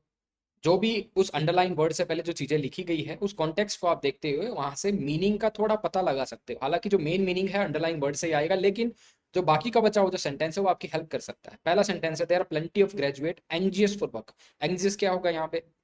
बहुत आसान सी बात है। एंग्जियस मतलब आपको सिनोनिम ढूंढना है। Eager, anxious, somebody is anxious, उसके अंदर पेशेंस नहीं होता, तो पेशेंस नहीं होता तो ईगर होता है वो कोई काम करने के लिए। नेक्स्ट है the power of the monarchy was circumscribed by the new law. अब सर्कमस्क्राइब्ड का क्या चाहिए हमें? सिनोनिम चाहिए। बहुत आसान है सर्कमस्क्राइब्ड का। क्या इसका न्यूट्रलाइज हो सकता है? क्या इसका सर्कमवेंटेड हो सकता है? क्या इसका नोटिफाइड हो सकता है? देखो नोटिफाइड तो बिल्कुल ही नहीं होगा। नेचुरलाइज की तो मतलब ही यहाँ पे जरूरत ही नहीं है। सर्कमस्क्राइब्ड का मतलब है the power of the monarchy was circumscribed by the new law, तो उसको चारों तरफ से घेर लिया गया। सर्कमवेंटेड वो एक अलग चीज है, लेकिन कॉन्स्ट्रेंड इसको यहाँ पे मीनिंग चाहिए। सर्कमस्क्राइब्ड का मतलब है कि जो मोनार्की है किसी भी देश के अंदर, उसकी पावर को कॉन्स्ट्रेंट किया गया है नया लो लाके। ठीक है, नेपाल के अंदर भी मोनार्की थी एक टाइम पे, लेकिन अभी डेमोक्रेसी है। Now 53rd question is we caught him eavesdropping outside the window. This is important. कोई आपकी बात सुन रहा है छुप के, उसको ईव्स ड्रॉपिंग बोलते हैं। तो आपको इसमें से कौन सा ऐसा वर्ड लग रहा है जो इसका सिनोनिम है? जैसे हम पहला देखें वॉन्डरिंग एमलेसली, ये इसका मतलब नहीं है। अगर हम इसमें देखें टॉकिंग लाउडली, ये भी इसका मतलब नहीं है। लिसनिंग सीक्रेटली, ये इसका मतलब है। तो 53 का C use is the right answer. 54 देखते हैं, the party leader exhorted his member to start preparing for the formation of their government। Here the word exhorted, इसका सिनोनिम आपको ढूंढना है। क्या इसका exhorted का सिनोनिम expected हो सकता है? क्या वो अपने पार्टी लीडर से एक्सपेक्ट कर रहा है इस member to start preparing for the formation of their government? नहीं। क्या वो द पार्टी लीडर अपने मेंबर से अर्ज्ड कर रहा है? क्या आपको ऐसा लगता है? बिल्कुल। सो एक्सोर्टेड का मतलब है अर्ज्ड। फैसिलिटेट की बात नहीं करता पार्टी लीडर, डिस्करेजमेंट की बात नहीं कर रहा, लेकिन यहाँ पे party leader urged his member to start preparing for the formation of the government. Urged is the right word. 55th देखते हैं, the local people are hospitable to strangers. Hospitable मतलब उनकी हेल्प करते हैं, उनका जो इश्यू है उसको डील करते हैं और उनको अपने घरों में रखते हैं। So the local people are hospitable to strangers. अभी जो हॉस्पिटेबल वर्ड है, इसका सिनोनिम क्या लगता है आपको? सरली, डिस्टेंट, डिस्टेंट तो नहीं होगा, फ्रोस्टी भी नहीं होता, मतलब फ्रोस्टी का मतलब रिलेशनशिप बहुत खराब है। Cordial, cordial is the right word, तो 55 का आंसर होगा डी। 56 देखते हैं, such traditional methods seem incongruous in our technical age. देखिए ये बहुत इंपॉर्टेंट है। इनकॉन्ग्रुअस का मतलब है जिसको ठीक नहीं किया जा सकता। असल में तो मतलब इसका ये होता है, इनकॉन्ग्रुअस का मतलब है जिसको ठीक नहीं किया जा सकता। तो अनस्वेरिंग, कांस्टेंट, अनवेरिंग या फिर inappropriate. The right word should be inappropriate. जो आपके ट्रेडिशनल मेथड हैं आज के टाइम में वो जो है इनकॉन्ग्रुअस है, right, inappropriate. Next is Mohan has mercurial temperament. अब मर्क्यूरल टेम्परामेंट क्या होता है? मतलब पारा एकदम से चढ़ता है जिसका, दिमाग का, उसको क्या बोलते हैं? वोलेटाइल। ये हाईली वोलेटाइल है, उसका ये नहीं पता उसका पारा कब खिसक जाए, उसका दिमाग कब खिसक जाए, तो volatile is the right word. Next is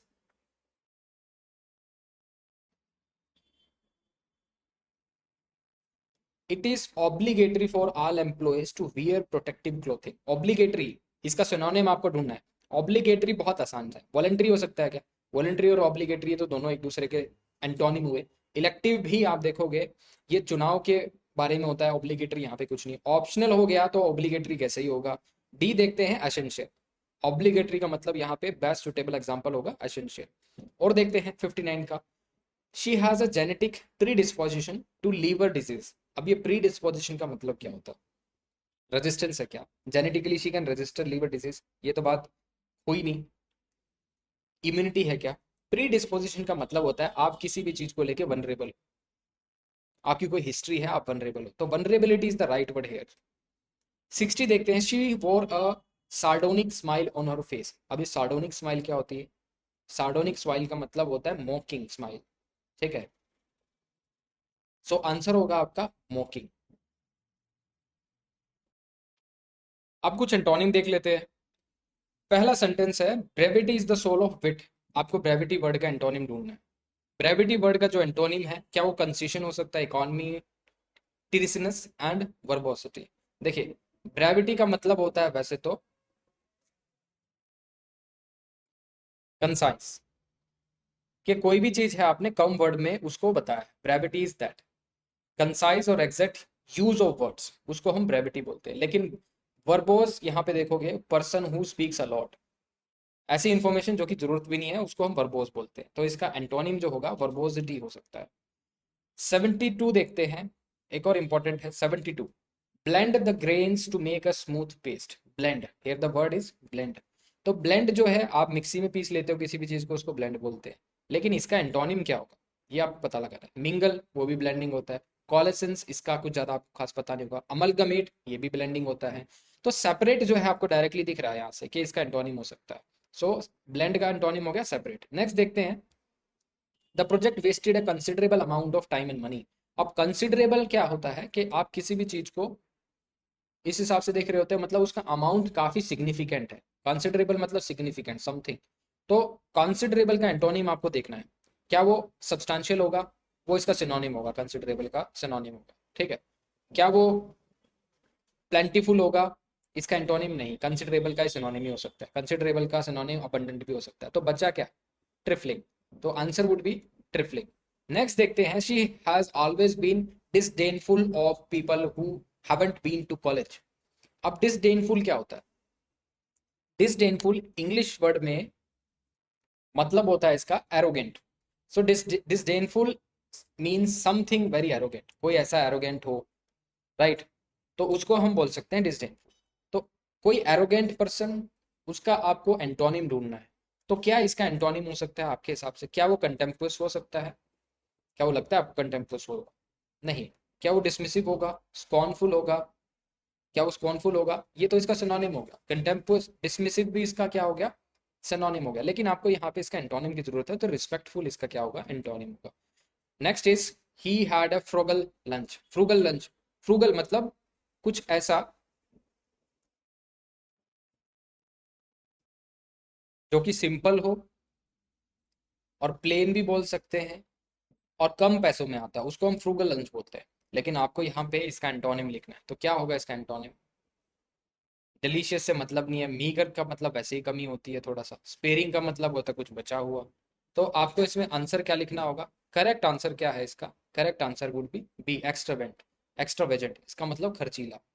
next is he is forced to lead a itinerated life, this is important, he is forced to lead an itinerated life, इसका मतलब क्या होगा, इसका एंटोनिम क्या होगा, इसका मतलब होता है the person who is travelling from place to place, itinerated उसको हम बोलते हैं, प्लेस टू प्लेस जो ट्रेवल करता है, that means a person, itinerate person. तो ऐसी कोई चीज बताइए इसमें जो इसके एंटोनिम हो, जो इसको अपोजिट मीनिंग बताती हो, दैट इज इंपॉर्टेंट गाइस। आपको क्या लगता है इसका आंसर क्या होगा, क्या आपको लगता है इसका आंसर वैगरेंट होगा, वैगरेंट तो इसका सिनोनिम हो गया। दूसरा आप देखिए, क्या इसका मतलब रोइंग हो गया, ये रोइंग तो इसका भी सिनोनिम हो गया। नोमैडिक ऑलरेडी सिनोनिम हो गया। तो सेटल्ड का मतलब होता है इसका अपोजिट, ठीक है। आइटनरेटेड लाइफ का मतलब है जो फ्रिक्वेंटली ट्रेवल करता है, सेटल का मतलब वो ट्रेवल ज्यादा नहीं पसंद उसको। Next is his malicious intention were aborted, malicious ये तो मतलब आपको पढ़ के ही पता चल रहा है, मैलिशियस इज समथिंग जो कि हार्म कर सकता है, बेनेवोलेंट मतलब जो कि हार्मलेस है, तो इसमें आंसर होगा बेनेवोलेंट, आपको एंटोनिम फाइंड आउट करना था। Comics tend to perpetuate several myths, और परपेचुएट का मतलब है किसी भी चीज को आगे तक लेकर जाना, तो परपेचुएट कंजर्व करना, राइट, दैट मीन्स परपेचुएट। तो sustain is also a synonym of perpetuate, conserve is also a synonym of perpetuate, maintain भी परपेचुएट का सिनोनिम है, लेकिन आपको क्या यहाँ पे फाइंड आउट करना है एंटोनिम। तो सीज मतलब बंद हो गया, वो रुक गया वहीं पे, तो परपेचुएट का एंटोनिम होगा cease. Next is Krishna is a redoubtable person, ये रीडाउटेबल पर्सन क्या होता है और इसका एंटोनिम क्या होगा। रीडाउटेबल पर्सन का मतलब होता है जो बहुत स्ट्रोंग होता है, बहुत स्ट्रोंग, ऑनरेबल, कोई ऐसा आदमी आपके घर में कि बहुत काम किया उसने, ऑनरेबल हो, तो उसको हम रीडाउटेबल पर्सन बोलते हैं। और यहाँ पे आपको क्या समझना है, इसका एंटोनिम फाइंड आउट करना है रीडाउटेबल पर्सन का, जो कि आपको डायरेक्टली दिख रहा है यहाँ पे, अनइम्प्रेसिव, तो इसका करेक्ट आंसर होगा अनइम्प्रेसिव। बाकी तो फॉर्मिडेबल, फियरसम, ओ इंस्पायरिंग, बाकी इसके सब सिनोनिम है। नेक्स्ट देखते हैं, the movie is about fusion of old and contemporary ideas, fusion मतलब दो चीजों का मिलना, उसको फ्यूजन बोलते हैं। तो ज्वाइनिंग भी फ्यूजन का सिनोनिम हो गया, बॉन्डिंग भी सिनोनिम हो गया, ब्लेंडिंग भी सिनोनिम हो गया, बचा क्या, separation, right. Now solve the cloze test. Cloze test जो है थोड़ा सा ट्रिकी है, इसमें आपको दो तीन चीजों का ध्यान रखना है। पहला कि इसमें आपको ट्रेस करना है, एक सिंक्रोनाइजेशन जरूर होनी चाहिए, जो आपने मीनिंग पहले बनाया है किसी पहले सेंटेंसेस का क्लोज टेस्ट के दौरान, और आने वाले सेंटेंसेस में क्या होगा, थोड़ा सा आपको प्रिडिक्टिव भी होना पड़ेगा, और दूसरा आपको हिट एंड ट्रायल करना पड़ेगा, तब जाके चीजें समझ में आएंगी।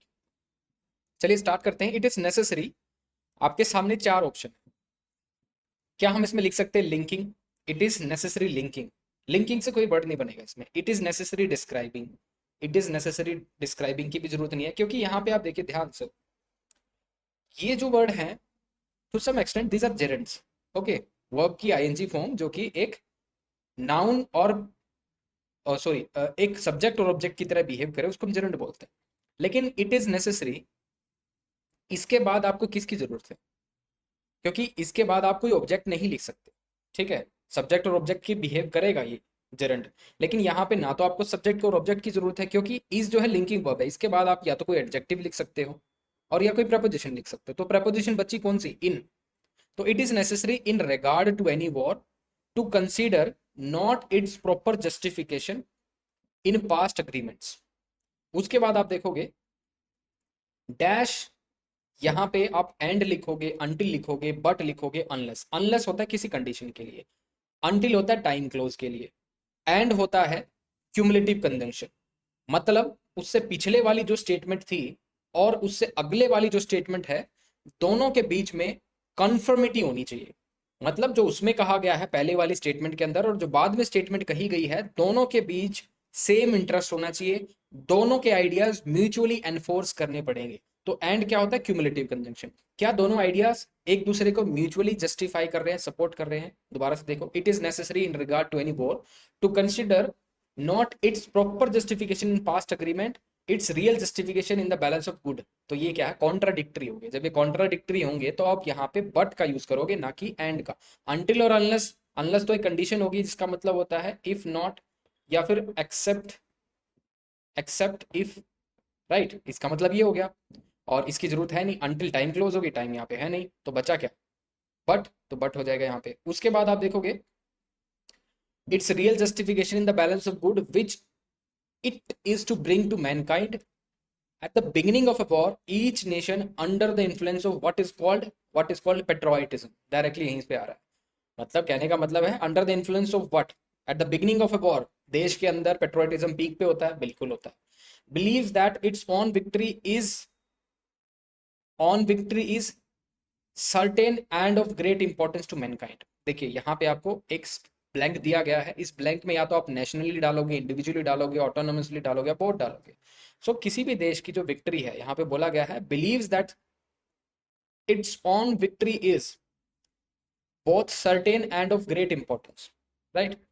तो बोथ की यहाँ पे जरूरत है, क्योंकि यहाँ पे दो आइडियाज है, दोनों को जस्टिफाई करना, तो आंसर इज डी।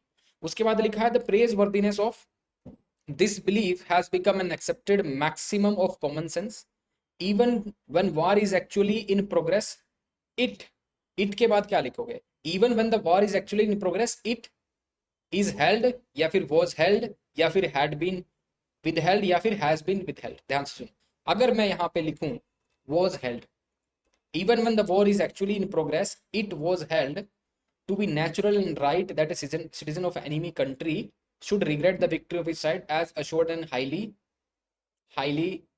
इसके बाद ये चार ऑप्शन है।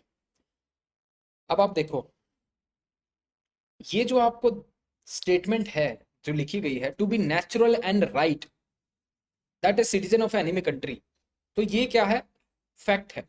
और फैक्ट जो है आप पास्ट में नहीं लिखते हो, जो भी यूनिवर्सल फैक्ट होता है आप उसको प्रेजेंट में लिखते हो, right. Even when the war is actually in progress, और इज यहाँ पे वैसे भी टेंस आपको दे रखा है इज, तो इसके हिसाब से आप वॉज तो लिखोगे ही नहीं, ये तो गलत है। उसके बाद दूसरा देखो विद हेल्ड, विद हेल्ड का मतलब है आपने कोई ऐसे आइडिया को रोक लिया, विद हेल्ड का मतलब होता है रुकना।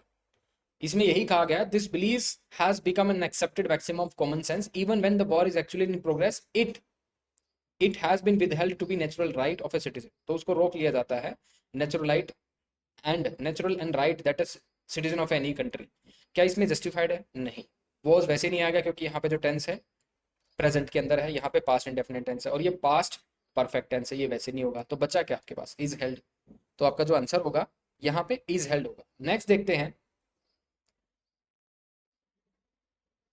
Should regard the victory of his side as assured and highly what, क्या वो हाईली अनप्लेजेंट है।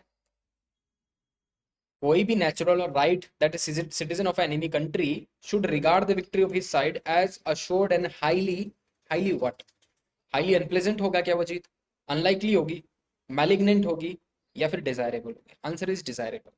तो पीछे से आपको चीजें याद होनी चाहिए। उसके बाद लिखा है bye concentrating attention upon the supposed advantage of the victory of our own side we dash more or less blind to the evils inseparable from war।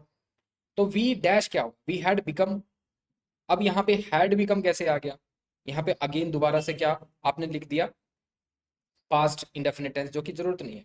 had been becoming, उसकी भी जरूरत नहीं है। becoming, देखिए ध्यान से यहाँ पे becoming लिखा है, we becoming, वी के साथ डायरेक्टली आप बिकमिंग नहीं लिख पाओगे, आईएनजी फॉर्म है, आपको उसके साथ बी की फॉर्म लिखनी पड़ेगी। इज हो सकता था या फिर आर हो सकता था, बेसिकली वी आर बिकमिंग जब हो सकता था कॉन्टिन्यूस फॉर्म में बनाओगे, तो ये तो वैसे ही गलत है ग्रामेटिकली। तो बिकम होगा वी बिकम मोर और less blind to the evils inseparable from war and equally certain whichever side में अल्टीमेटली प्रूव। अब इसके सामने चार ऑप्शंस और हैं, तो प्रूव सक्सेसफुल होगा, या फिर थ्राइविंग होगा, विक्टोरियस होगा, फेलिंग होगा। अब अल्टीमेटली प्रूव का मतलब यहां पे होगा victorious, okay. Yet so long as these are not fully realised it is impossible to what, it is impossible to जज, to be judged, to judging, ये तो वैसे ही ग्रामेटिकली गलत है। हैविंग जज्ड, ये आपका पार्टिसिपल हो गया, इसकी यहाँ पे जरूरत नहीं है। तो आपका जो आंसर हो गया टू जज हो जाएगा, यहाँ पे इन्फिनेटिव की जरूरत है। तो इट इज इम्पॉसिबल टू जज justly, it is impossible to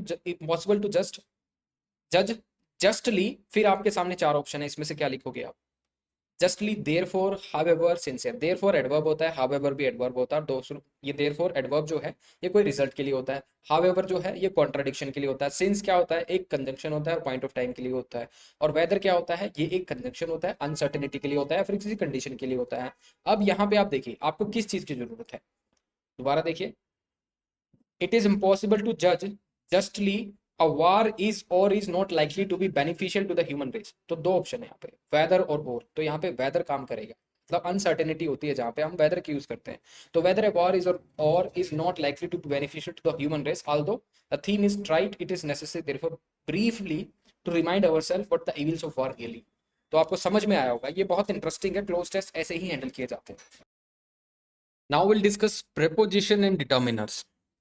बहुत इंटरेस्टिंग है, हर एक प्रेपोजिशन का आपको मतलब पता होना चाहिए इसको सोल्व करने से पहले, किस प्रेपोजिशन का क्या मतलब है, किस डिटर्मिनर का क्या मतलब, फिर चीजें आसान हो जाती है, कई बार हिट एंड ट्रायल से भी हो जाता है। पहला क्वेश्चन देखते हैं, Steve has gone away, he will be away dash Monday. Steve has gone away, यहाँ पे फुल स्टॉप है, ये अलग सेंटेंस है, और ही will be away dash Monday. तो डैश मंडे जो है ये कोई टाइम है जब तक वो नहीं आएगा, so he will be away dash Monday. तो कोई टाइम क्लोज आपको दी गई है, मतलब कोई पॉइंट ऑफ टाइम है, ऐसा कुछ टाइम है जब तक वो वहां नहीं आएगा, तो आपको यहाँ पे अनटिल का यूज करना पड़ेगा। तो बेस्ट सुटेबल आंसर जो इसके अंदर होगा वो ये होगा, आप इसमें अनटिल का यूज कीजिए। So answer is C, until. Next is I will see you dash Friday morning, I will see you dash Friday morning. अब इस केस में अगर आप देखोगे इन तो नहीं लिख सकते, इनका तो कोई मतलब नहीं, यहाँ पे इन प्रपोजिशन देखोगे तो इसका कोई मतलब नहीं होता, इन प्रपोजिशन दूसरे पर्पसेस के लिए यूज होती है।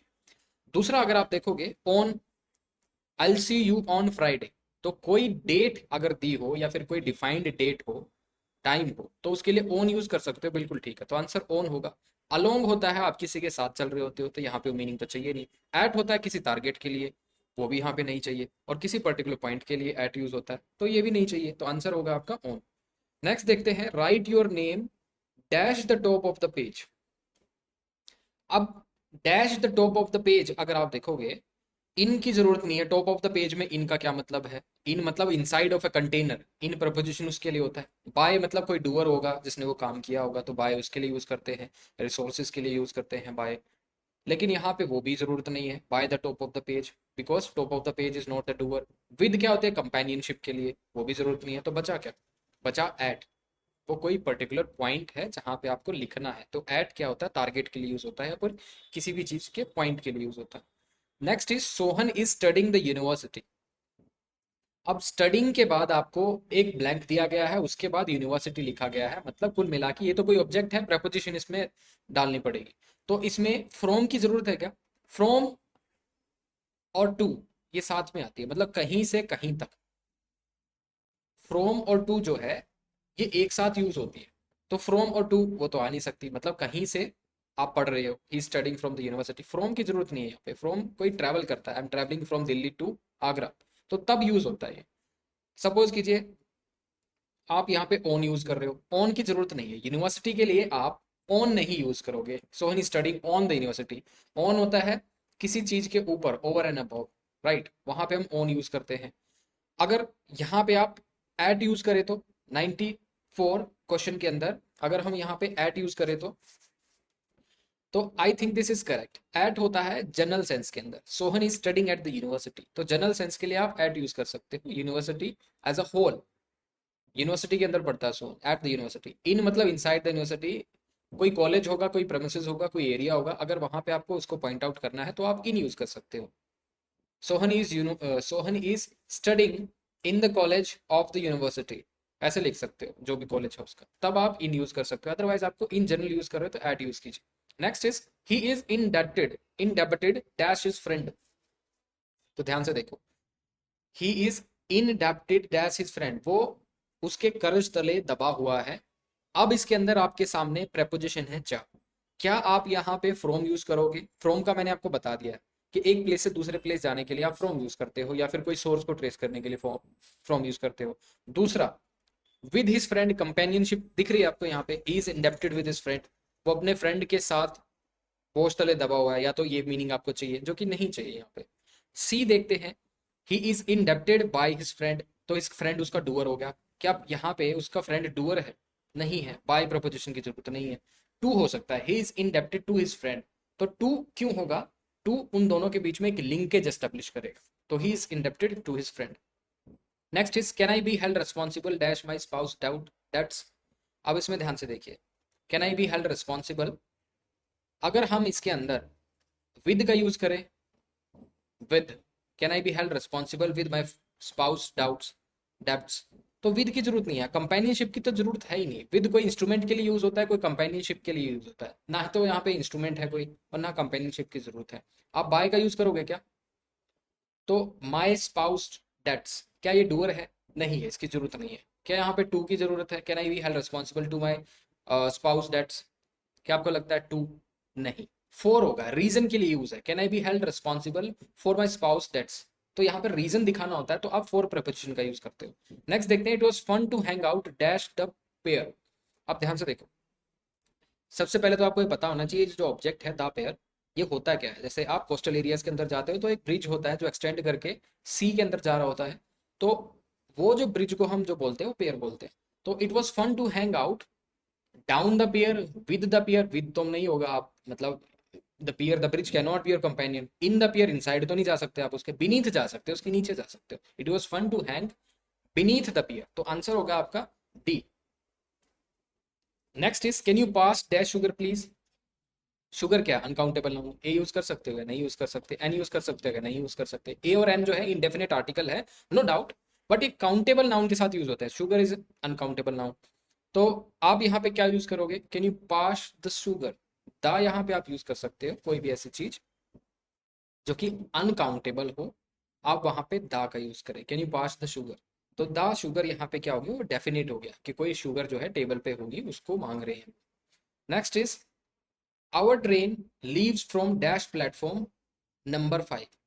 देखिए फ्रॉम, ये ट्रेस हो रहा है source, our train leaves from dash platform number 5। अब ध्यान से देखो, क्या ए की जरूरत है? क्यों? ए तो इंडेफिनेट के लिए यूज होता है, एन भी इंडेफिनेट के लिए यूज होता है, तो पहले ही यहाँ पे प्लेटफॉर्म नंबर 5 लिख दिया जो कि डेफिनेट है। अब डेफिनेट है तो इंडेफिनेट क्यों यूज करोगे? पहली बात ये। दूसरी बात ये, क्या दा की जरूरत है? दा होता है किसी स्पेसिफिसिटी को बताने के लिए, ऑलरेडी आपका प्लेटफॉर्म नंबर 5 मेंशनड है, तो आपको दा की यूज करने की जरूरत नहीं है, वो सुपरफ्लूअस हो जाएगा। So our train leaves from platform number 5, no article is required. Next is dash children learn very quickly. क्या यहाँ पे ए चिल्ड्रन लिखोगे? एक ही बच्चा, लर्न वेरी क्विकली, यहाँ पे एक की तो जरूरत नहीं है, any children learn very quickly, तो एनी के साथ आपको कैन लिखना पड़ेगा, any children can learn very quickly. So much children learn very quickly, ये भी कोई सिग्निफिकेंस नहीं हुआ। लेकिन सम जो है इंडेफिनेट बोल सकते हो, डिटर्मिनर है, तो some children learn very quickly, तो इसका रिक्वायर्ड जो मीनिंग है वो सम होगा, तो answer would be some. This is the correct answer. Now we will study completion of sentence. बहुत इंटरेस्टिंग है, बहुत आसान है, प्रोवाइडेड आपके फंडामेंटल्स क्लियर होनी चाहिए कि कैसे आप इसको अप्रोच करोगे। पहला सेंटेंस देखते हैं, they were informed that the inaugural version of the scheme, they were informed that the inaugural version of the scheme, अगर मैं इसका ऑप्शन नंबर डी चूज करूं, हैज 3 पार्ट्स। देखिए हैड के साथ आपको वर्ब की थर्ड फॉर्म यूज करनी पड़ेगी, लेकिन आपने या तो वर्ब की फर्स्ट फॉर्म यूज कर ली, हैड के साथ हैड लिख सकोगे तब ठीक हो सकता है, ये इतना पार्ट ठीक हो सकता है। उसके साथ कॉन्टेक्स्ट में, गिवन स्टेटमेंट के कॉन्टेक्स्ट में ठीक होगा नहीं होगा वो अलग बात है, लेकिन ये ग्रामेटिकली गलत है। सी देखते हैं, have 3 parts, they were informed that the inaugural version of the scheme have 3 part. अब ध्यान से देखो, यहां पे क्या आपको हैव यूज कर पाओगे? नहीं। क्यों नहीं कर पाओगे? क्योंकि मेन क्लोज के अंदर देखिए, दे were informed past indefinite tense है, तो आप सबऑर्डिनेट क्लोज के अंदर आप प्रेजेंट टेंस तो यूज ही नहीं कर पाओगे। अगर मेन क्लोज के अंदर कभी भी पास्ट इंडेफिनिट टेंस है, तो सबऑर्डिनेट क्लोज के अंदर ना तो फ्यूचर यूज कर पाओगे ना प्रेजेंट यूज कर पाओगे। और हैव क्या है? प्रेजेंट टेंस, तो यूज कर नहीं पाओगे। सी भी गलत हो गया, सी और डी दोनों गलत हो गए। अब देखते हैं बी पार्ट, was 3 parts। देखिए, they were informed that the inaugural version of the scheme was 3 part। was क्या होता है? लिंकिंग वर्ब की यहाँ पे जरूरत नहीं है, यहाँ पे आपको थोड़ा सा पोजेशन दिखाना है, कंटेंट दिखाना, मतलब उसके अंदर 3 पार्ट है। they were informed that inaugural version of the scheme had 3 part, मतलब किसी के अंदर कोई चीज है, कंसिस्ट करती है, तो वहां पे आपको हैव की फॉर्म यूज करनी पड़ती है, तो had is a right option है, तो आपका आंसर होगा हैड 3 पार्ट। नेक्स्ट देखते हैं, what would you do, what would you do. इसके बाद अगर हम पहला ऑप्शन देखें, if you would von a lot of money, देखिए व्हाट वुड यू डू क्या है, आपकी मेन क्लोज है, और ये किस टेंस के अंदर है, पास्ट इंडेफिनिट टेंस, क्योंकि वुड यूज हुआ है, ठीक है। उसके बाद आप देखिए इफ क्या है, सबऑर्डिनेट क्लोज होगी। If you would von a lot of money, would के बाद वर्ब की बेस फॉर्म आती है, आपने यहाँ पे सेकंड फॉर्म कैसे यूज कर ली, ये तो वैसे ही गलत हो गया। सेकंड देखिए, if you have von a lot of money, if you have von a lot of money, ये गलत क्यों है, वैसे ये सेंटेंस ठीक है, बी अगर आप देखोगे ये क्लोज जो है ठीक है, अगर ये इंडिपेंडेंट एग्जिस्ट करती है, लेकिन आपके मेन क्लोज के अंदर आप ध्यान से देखोगे इसके अंदर पास्ट इंडेफिनिट टेंस यूज किया गया है, तो इसका मतलब है आपकी जो सबऑर्डिनेट क्लोज होगी, इफ कंजंक्शन जहां पे भी लिखा है उसके बाद जो क्लोज लिखी है उसमें भी आपको पास्ट इंडेफिनिट टेंस यूज करना है, लेकिन यहाँ पे आपने हैव को यूज किया है जो कि प्रेजेंट परफेक्ट टेंस है, हैव वोन, वो गलत हो जाएगा। सी देखते हैं, if you will win a lot of money, देखिए विल नहीं यूज कर पाओगे कभी भी आप सबऑर्डिनेट कंजंक्शन के साथ, और नॉट ओनली सबऑर्डिनेट बट अगर आपकी मेन क्लोज पास्ट में है तो आपकी सबऑर्डिनेट क्लोज प्रेजेंट और फ्यूचर में नहीं हो सकती, तो ये भी गलत है। बचता है हमारे पास ऑप्शन डी, सबऑर्डिनेट क्लोज आपकी यहाँ पे पास्ट इंडेफिनिट टेंस के अंदर है और मेन क्लोज आपकी वो भी पास्ट इंडेफिनिट टेंस के अंदर है, तो करेक्ट हो गया आपका आंसर, डी हो गया आपका answer, if you von a lot of money. Next देखते हैं, इफ इट स्टॉप्ड रेनिंग, आपके सामने चार सेंटेंस है, इसको देखो, क्या मैं पहला ऑप्शन लूं, इफ इट स्टॉप्ड रेनिंग, सबसे पहले देखिए इफ क्या है, सबऑर्डिनेट कंजंक्शन है, उसके बाद जो क्लोज लिखी होगी सबऑर्डिनेट क्लोज होगी, तो ये पूरा टोटल क्या हो गया, सबऑर्डिनेट क्लोज हो गया, ठीक है, ओके। तो अब हम देखते हैं क्या हमारा सेंटेंस फर्स्ट ठीक हो सकता है, if it stopped raining, main clause past indefinite tense, main clause क्या है, पास्ट इंडेफिनिट टेंस, और पास्ट इंडेफिनिट टेंस के साथ आपको ये देखना है मेन क्लोज किस में लिखोगे, मेन क्लोज किसी में भी हो सकती है, अगर आपकी मेन क्लोज जो है प्रेजेंट इंडेफिनिट टेंस है तब भी आप जो आपकी सबऑर्डिनेट क्लोज होगी उसको आप पास्ट में भी लिख सकते हो, ऐसी कोई बात नहीं है, तो main clause is important guys. अब आप ध्यान से देखो, अगर मैं ए ऑप्शन लिखूं, if it stop raining we had gone out, had gone out, ये देखिए ऑलरेडी इसके अंदर एक्शन हो चुका है, if it stop raining we had gone out, अगर बारिश रुक जाएगी तो हम चले जाएंगे, लेकिन यहाँ पे पास परफेक्ट की थोड़ी ना जरूरत है, पास परफेक्ट तब लिखते हैं कोई एक्शन किसी एक्शन से पहले हो जाए, अगर आप पहले ही बाहर चले गए तो बारिश रुकने का फायदा क्या हुआ, तो grammatically it is correct but context के हिसाब से गलत है। नेक्स्ट देखते हैं, वी कुड गो आउट, देखिए ये आंसर हो सकता है आपका, ये आंसर है भी, if it stop raining we could go out, could यहाँ पे आपका पास्ट इंडेफिनिट टेंस दिखाएगा, ठीक है, और ये बिल्कुल करेक्ट हो जाएगा, शुड कोई कंपल्शन नहीं है, और टू भी यहाँ पे कोई ऑब्लिगेटरी नहीं है, ठीक है, बारिश रुकेगी तो आप बाहर जाओगे, ये एक तरह की आप बोल सकते हो पॉसिबिलिटी है, राइट, एबिलिटी है, कुड इसीलिए यूज होता है कोई एबिलिटी को दिखाने के लिए, तो यहाँ पे कुड इसीलिए यूज किया गया है, शुड होता है कोई कंपल्शन के लिए, और टू होता है कोई ऑब्लिगेशन के लिए, तो यहाँ पे ना तो ऑब्लिगेशन है ना कोई कंपल्शन है, यहाँ पे क्या है, एबिलिटी, तो इस हिसाब से आपका जो आंसर होगा बी होगा। Next is let me know, अगर आप ऑप्शन नंबर डी चूज करते हैं इसका आंसर, लेट मी नो, वैसे आप देख लीजिए ध्यान से, ये आपकी जो क्लोज है मेन क्लोज है, मेन क्लोज किस टेंस के अंदर है, प्रेजेंट इनडेफिनिट टेंस के अंदर है, प्रेजेंट इनडेफिनिट टेंस, राइट, ये क्या है, प्रेजेंट इनडेफिनिट टेंस के अंदर है। डी ऑप्शन देखिए इसमें, if you have any further news, if you had any further news, क्या इसके साथ ये हो सकता है, नहीं हो सकता, क्योंकि आपके मेन क्लोज प्रेजेंट में है, आप सबऑर्डिनेट क्लोज क्या है, पास्ट में नहीं लिख पाओगे, right, have had any news वैसे ही गलत हो गया, मीनिंग वाइज भी और ग्रामेटिकल वाइज भी दोनों ही गलत हो गए। अब आप देखिए सी ऑप्शन हो सकता है क्या, let me know if you has, grammatically गलत हो गया, यू के साथ हैव आएगा वैसे ही गलत हो गया। बी देखते हैं, let me know if you had any further news, दोबारा से मेन क्लोज आपकी प्रेजेंट में है, आप सबऑर्डिनेट क्लोज को पास्ट में नहीं लिख पाओगे वैसे ही गलत हो गया। लास्ट जो बचा हमारा, if you have any further news, ये बिल्कुल ठीक है, मेन क्लोज प्रेजेंट में है, सबऑर्डिनेट क्लोज भी प्रेजेंट में लिखा, ठीक हो गया। नेक्स्ट क्वेश्चन देखते हैं, वी स्टेड, अगर आप ऑप्शन नंबर वन उठाओ, देखो वी स्टेड क्या है, मेन क्लोज है, और टेंस क्या है, पास्ट इंडेफिनिट टेंस है, अगर ऑप्शन वन चूज करते हैं, we stayed at the cheap hotel in the town, ध्यान से देखो at the cheap hotel in the town, ये गलत हो जाएगा, क्यों, यहाँ पे द चीप लिखा आपने, सुपरलेटिव डिग्री तो है नहीं, दा तो सुपरलेटिव डिग्री के साथ आएगा, तो ये तो वैसे ही गलत हो गया। अगर मैं इसकी जगह बी ऑप्शन को चूज करता हूँ, एट द चीपर होटल, आपने दा तो सुपरलेटिव डिग्री वाला उठा लिया है, लेकिन यहाँ पे जो एडजेक्टिव यूज किया है वो चीपर, जो कि एक कंपैरेटिव डिग्री का, ये वैसे ही गलत हो गया। अगर मैं डी ऑप्शन चूज करूं, at a cheapest hotel in the town, अगर चीपेस्ट आपने सुपरलेटिव डिग्री यूज कर ली तो ए इंडेफिनिट आर्टिकल थोड़ी ना यूज करोगे, यहाँ पे आपको दा यूज करना पड़ेगा। तो बचा हुआ जो आंसर है at the cheapest hotel in the town would be correct. Next is Julia got married. अगर मैं इसके लिए ऑप्शन नंबर ए उठाता हूं, suppose Julia got married as she was 22, as suppose, ठीक है, यहाँ पे कोई कंजंक्शन है, एज कंजंक्शन के लिए भी यूज होता है। Julia got married as she was 22, क्या लगता है आपको ठीक है? एज कंजंक्शन के लिए एज कोई रिजल्ट होता है, एज रिजल्ट के लिए यूज करते हैं हम। यहाँ पे she got married as she was 22, ये गलत है, रिजल्ट थोड़ी ना था, she was 22 as a result नहीं हो सकता, वो कोई रीजन देने की जरूरत है या फिर कोई पॉइंट बताने की जरूरत है कि किस टाइम पे वो उसकी शादी हुई थी। तो अगर मैं ऑप्शन सी लूँ, Julia got married because she was 12, वो 22 साल की थी इसलिए उसकी शादी होगी, नहीं हो सकता, यहाँ पे कोई रीजन की जरूरत नहीं है, राइट। और ए ऑप्शन में क्या था, रिजल्ट दिखा रहा था, एज, बिकॉज क्या दिखाता है, रीजन दिखाता है, सिंस क्या दिखाता है, point of time. Julia got married since she was 22, इसका मतलब ये है वो 22 साल की थी जब से वो शादीशुदा है। अगर ये बात होती तो जूलिया गॉट मैरिड नहीं होता, कुछ और होता।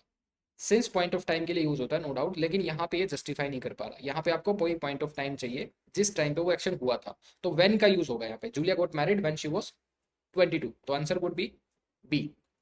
Next is what time, what time, इसके साथ ही अगर मैं ऑप्शन नंबर फर्स्ट उठाता हूँ, does this train get at London, at क्या हो गया, अरे does this train get at, at आप किसी टारगेट के लिए यूज करते हो, London is not a target, that is a destination, तो गलत हो गया।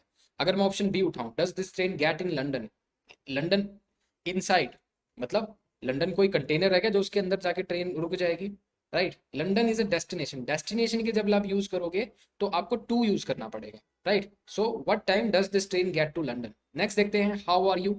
अब हाउ आर यू जो है ये आपकी हो गई एक तरह से क्वेश्चन हो गया, हाउ आर यू। अगर मैं ऑप्शन लूं इसके अंदर, D getting off in your new job, getting off मतलब होता है उतरना, ये गलत है। गेटिंग अलोंग मतलब साथ साथ कैसे चल रहे हो अपनी नई जॉब के, गेटिंग अलोंग विद समवन होता है, जॉब के साथ नहीं होता। Getting off in your new job and getting on, getting on मतलब अपनी नई जॉब के साथ कैसे चल रहे हो, that is important, how you are handling, तो आंसर हो जाएगा इसका ए।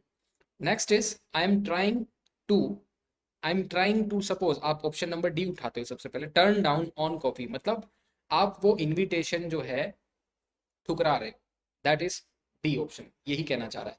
सी ऑप्शन कहना चाह रहा है break down on coffee, C option is something break down of the coffee, I am trying to break down, आप कॉफी को तोड़ना थोड़ी ना चाह रहे हो, ये ऑप्शन भी गलत हो जाएगा। B option is I am trying to cut down on coffee, तो ये होगा आपका बी ऑप्शन इज गुड, तो trying to cut down on coffee this is right, कि आप कॉफी जो है छोड़ना चाह रहे हो। नेक्स्ट इज मैनी एक्सीडेंट, देखिए ये इंटरेस्टिंग है, लास्ट क्वेश्चन है आज का, और इसके बाद हम इसको क्या करेंगे, खत्म करेंगे।